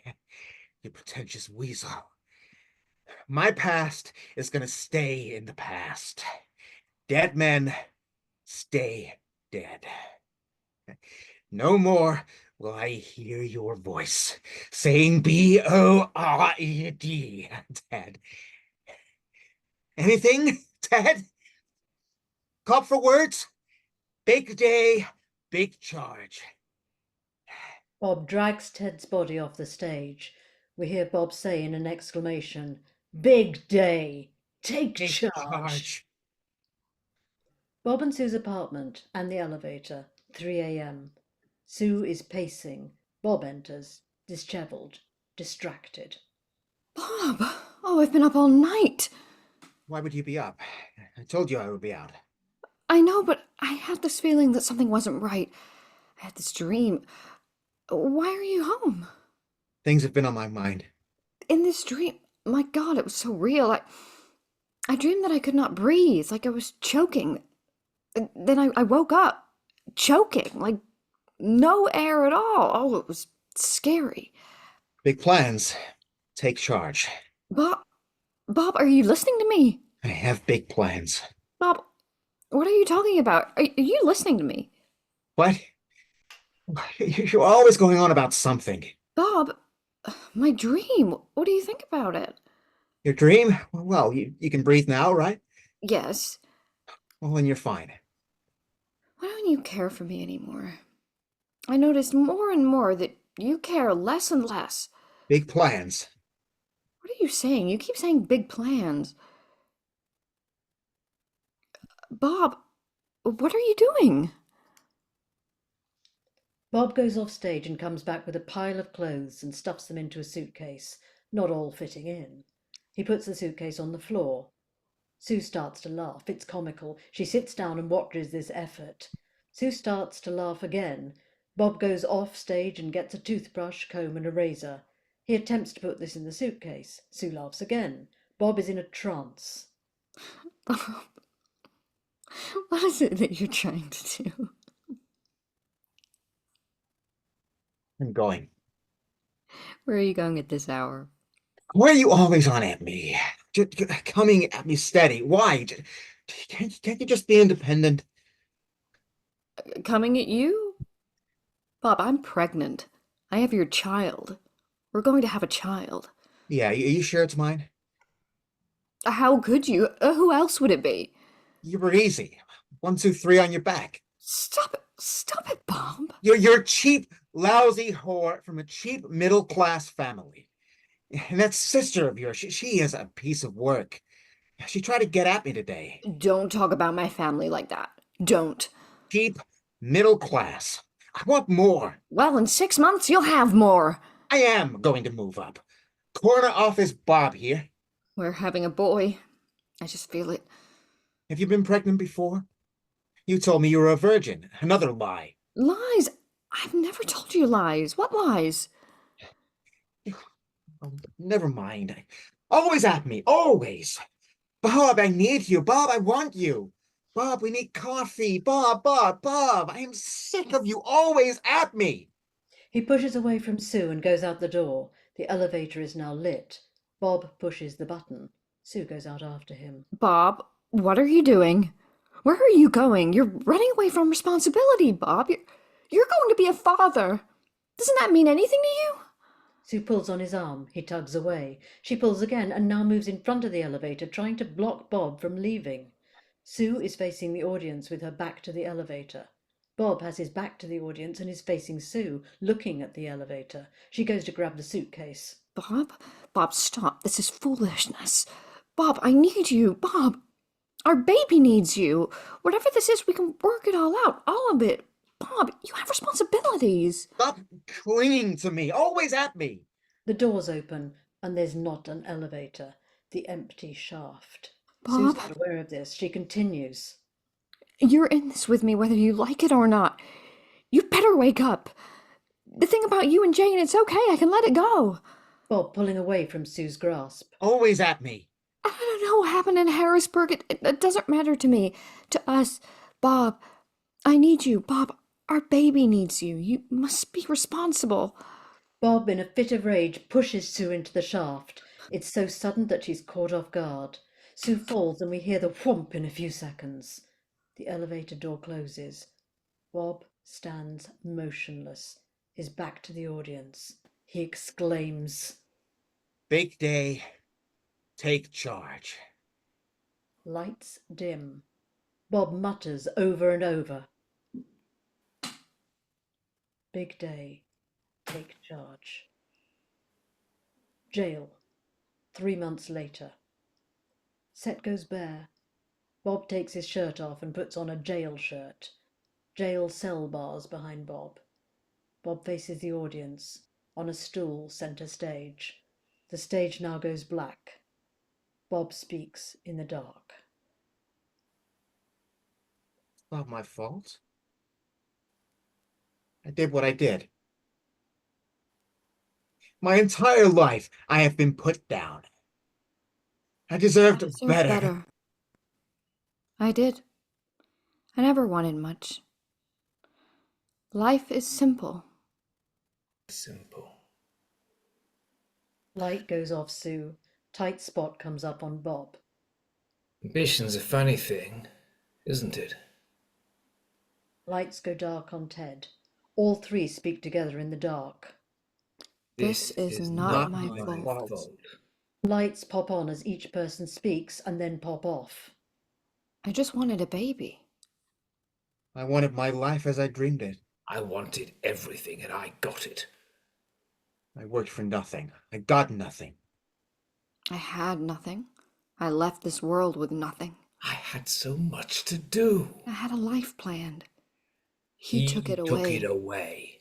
I took it away. It's not my fault. It is your fault, Bob. Bob. You did this did to us. this to us. No, this is not my fault. Bob, please, you pushed me. You pushed her?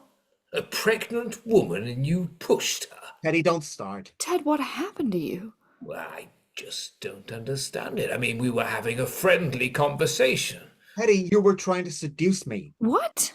Or just spending time, getting to know each other, building trust. Teddy, you took me to that motel room to have sex with me. And then, out of nowhere, Bob kisses me.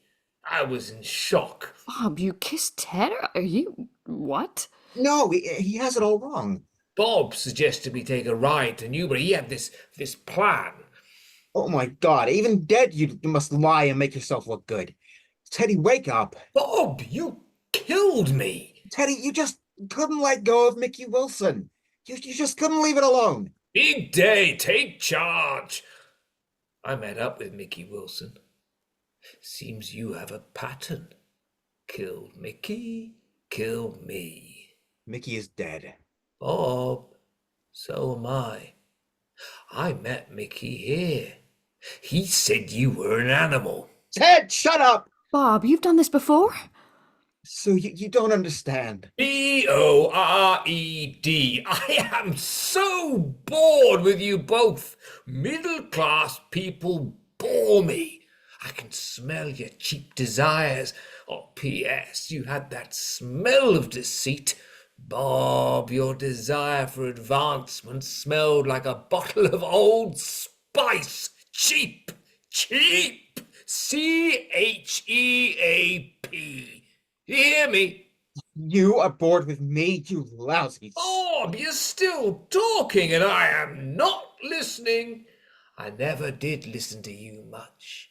Middle-class trash. You are an arrogant, spineless bastard. Still bored, Bob? Hey, P.S. You want to get together later? No, I never liked you, Ted. Bored with you as well, P.S. That's it. I am leaving. There must be someone more interesting than you both around here. God, I hate that man. Boring Bob, blah, blah, blah, B-O-R-E-D. I am so bored with you. So you strangled Ted, Yes, just shut him up. and you killed this man, Mickey? Yes.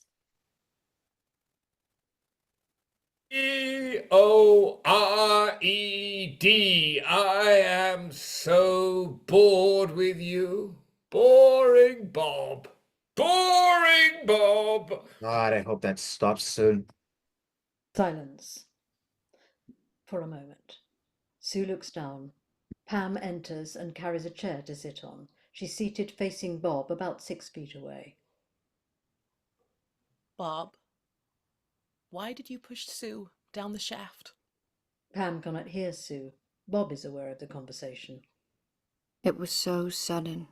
I couldn't even make a sound. Yes, I surprised myself with that. You were surprised. No, Pam, I didn't mean you. It was so unfair. I didn't deserve that. I know. What do you know? Bob, why did you do it? Why? What, Pam? What? Why? Why did you push her? Jane enters, smartly dressed, purse in hand, nervous. Jane brushes by Pam and stops. Oh, Bob, I have missed you so. Jane, you came. I didn't think that you would. Well, of course she came. She loves you. You don't know that. Bob, who are you talking to? Why is Miss York here? Oh, Bob, this is just awful. What a state I'm in. I know it can't be true, I just know it. Well, he pushed Sue down the shaft. Bob strangled Ted. No, no, that's just lies. Lies. You people always lie. Lies. You people? I came here looking for answers, Bob. Tell me it's not true. Tell me you didn't kill Ted. Jane, you have to understand. It was all for us. Our future. The power, the position. I thought it was the only way. For us? There is no us, Bob. There's just you and your endless hunger. You devoured everything in your path. All I hear from you is echoes of past promises. You should have let your honest success be your noise. Love isn't built on the ruins of others' lives, Bob. You lost sight of what truly matters. Hey, okay, give me a minute. Bob, who are you talking to? Ted comes back on stage with a martini in hand. Boring Bob is gonna hang. Boring Bob is gonna swing. You better tell them how you lied to everyone. I did not lie to everyone. Now go away. Have the dead remain quiet. Lie! blah, blah, blah. Bob, you must make this right. I feel stuck. Oh, P.S. I am here for you. Will you both stop it? Silence. Bob puts his head in his hands. Big day. Day. Take charge. Take charge. Big day. Take charge. Big day. Take charge. Big day. You're a monster, Bob, and I was blind not to see it. My brother. He tried to warn me about you. Well, I don't mean to speak ill of the dead, but Mr. York was uppity. The way he would talk to you and not to you. Bob, that Pam is a mannish woman. My mother would say she was handsome. P.S. You have the looks, the style. I mean, Pam's like a mule, simply good for work. Ted, leave Pam alone. Where did you get a drink? I just thought about having a martini, and poof, I had one. Bob, you need to get your act together. Ted, would you just shut up? Blah, blah, blah. And Bob, you are making a fool of yourself. Handsome woman! They can't hear me like you do. Bored! I am B-O-R-E-D, and Pam is an M-A-U-L-E. Ted, just shut up. I killed 2 people. How, Bob? How did you do it? Oh, Bob, this is getting interesting. It's okay, Bob. Okay. P.S. I was robbed of my wonderful life. I strangled Ted and I pushed Sue down the shaft. Do you forgive me? Never. Bored! This self-pity act is B-O-R-I-N-G me to tears. Blah, blah, boring Bob. Sue? Bob, you are delusional. Sue is not here. It's not too late for redemption, Bob, but it starts with facing the truth of what you've become. Oh, please. Middle-class melodrama. Boring people with their boring lives. This is when we hug each other. I mean, stand up, Bob, and be a man. Own up to it. I detest liars. You're right, Ted. I killed Ted. I got to that hotel room. I knew why we were there. Teddy wanted to play around. To get somewhere, you gotta go somewhere. So I went. All in. What do you mean, play along? What are you saying, Bob? Jane, Teddy had a lot of desires. Teddy wanted me. He gave me money to be available for him and his desires. No, that's a lie. And on that night, he wouldn't let go of Harrisburg. Damn Harrisburg. That town will never go away. There's nothing left for you here, Bob. No love, no redemption. It is too late. So that night, I was going to go as far as it took until I got what I wanted. Teddy was all controlling, and until I got him in that room. That charge. I took charge. I kissed him because that is what he desired. He wanted me. I took my shirt off. He wanted me so bad. I blindfolded him. Seduced him. He was going to go to Harrisburg in a week. He wanted me to take him there, show him around. It was all going to come out. I knew Teddy would just use me if it was convenient for him, as long as I was desired. So I strangled him. I choked the life out of him. Pushed the last breath out of the lousy, using, filthy rich, uppity corner office user. If he lived, I would never get anywhere. Just like I did to Mickey. Strangled them both.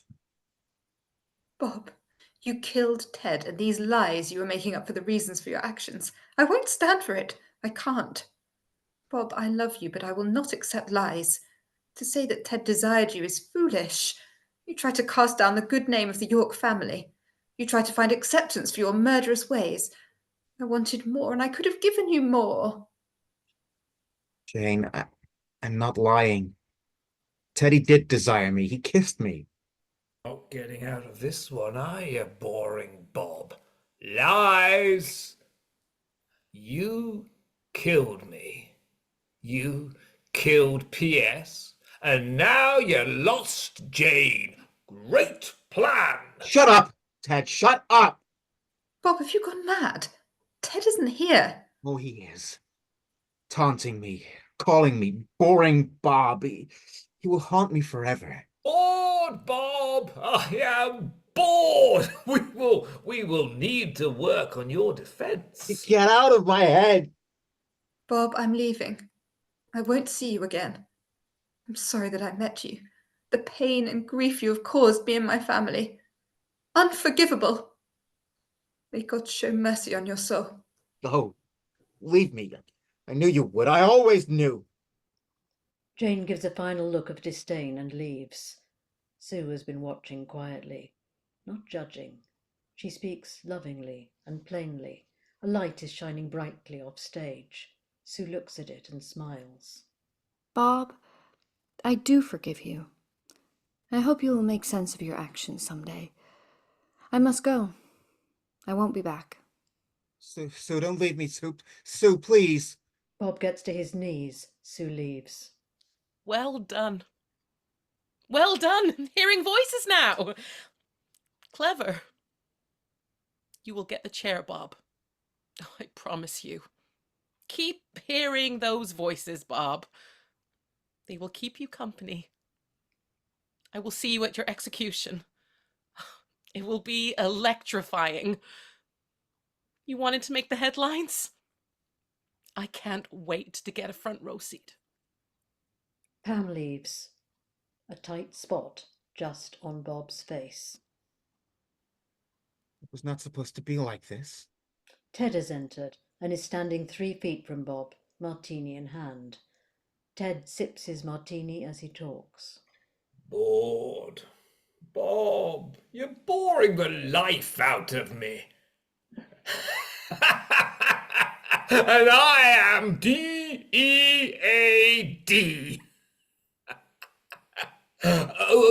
Okay, Bob. Let's get a plan. First thing is, you are guilty. So what? Get over it. Never be sorry for your actions. You did what you did. So wear your guilt with honor. Teddy, what are you saying? We are going to be together for a long time. I'm not going anywhere. And I want excitement. So pony up, get some guts. I'd never have let Jane talk to me that way, no. You need to be in control. Do you think you'll get the chair or the gas? Oh, I hope you get the chair. It'll be so much more exciting. Are there any snacks here, eh? I mean, I don't know why, but I feel I should be hungry. Teddy, shut up. And when they walk you down on that last day, just walk with your head up and wave to the press, smile. Stop, Teddy. for that final meal. Just go big. I mean, I know you're a middle-class breed, but move up. Ask for champagne, yeah, caviar, oysters, yes. Oysters would be marvelous. Teddy, that's enough. Bored! You're boring me. Oh, Bob, you're famous. 2 murders in one day. You wanted headlines, buddy boy, and you got it. Ted! Oh, you did have the scent of a tiger that night you did me in. The smell of sweat. I am so glad I strangled you. Just to keep you quiet. None of this was the plan, none of it. Well, that plan didn't work.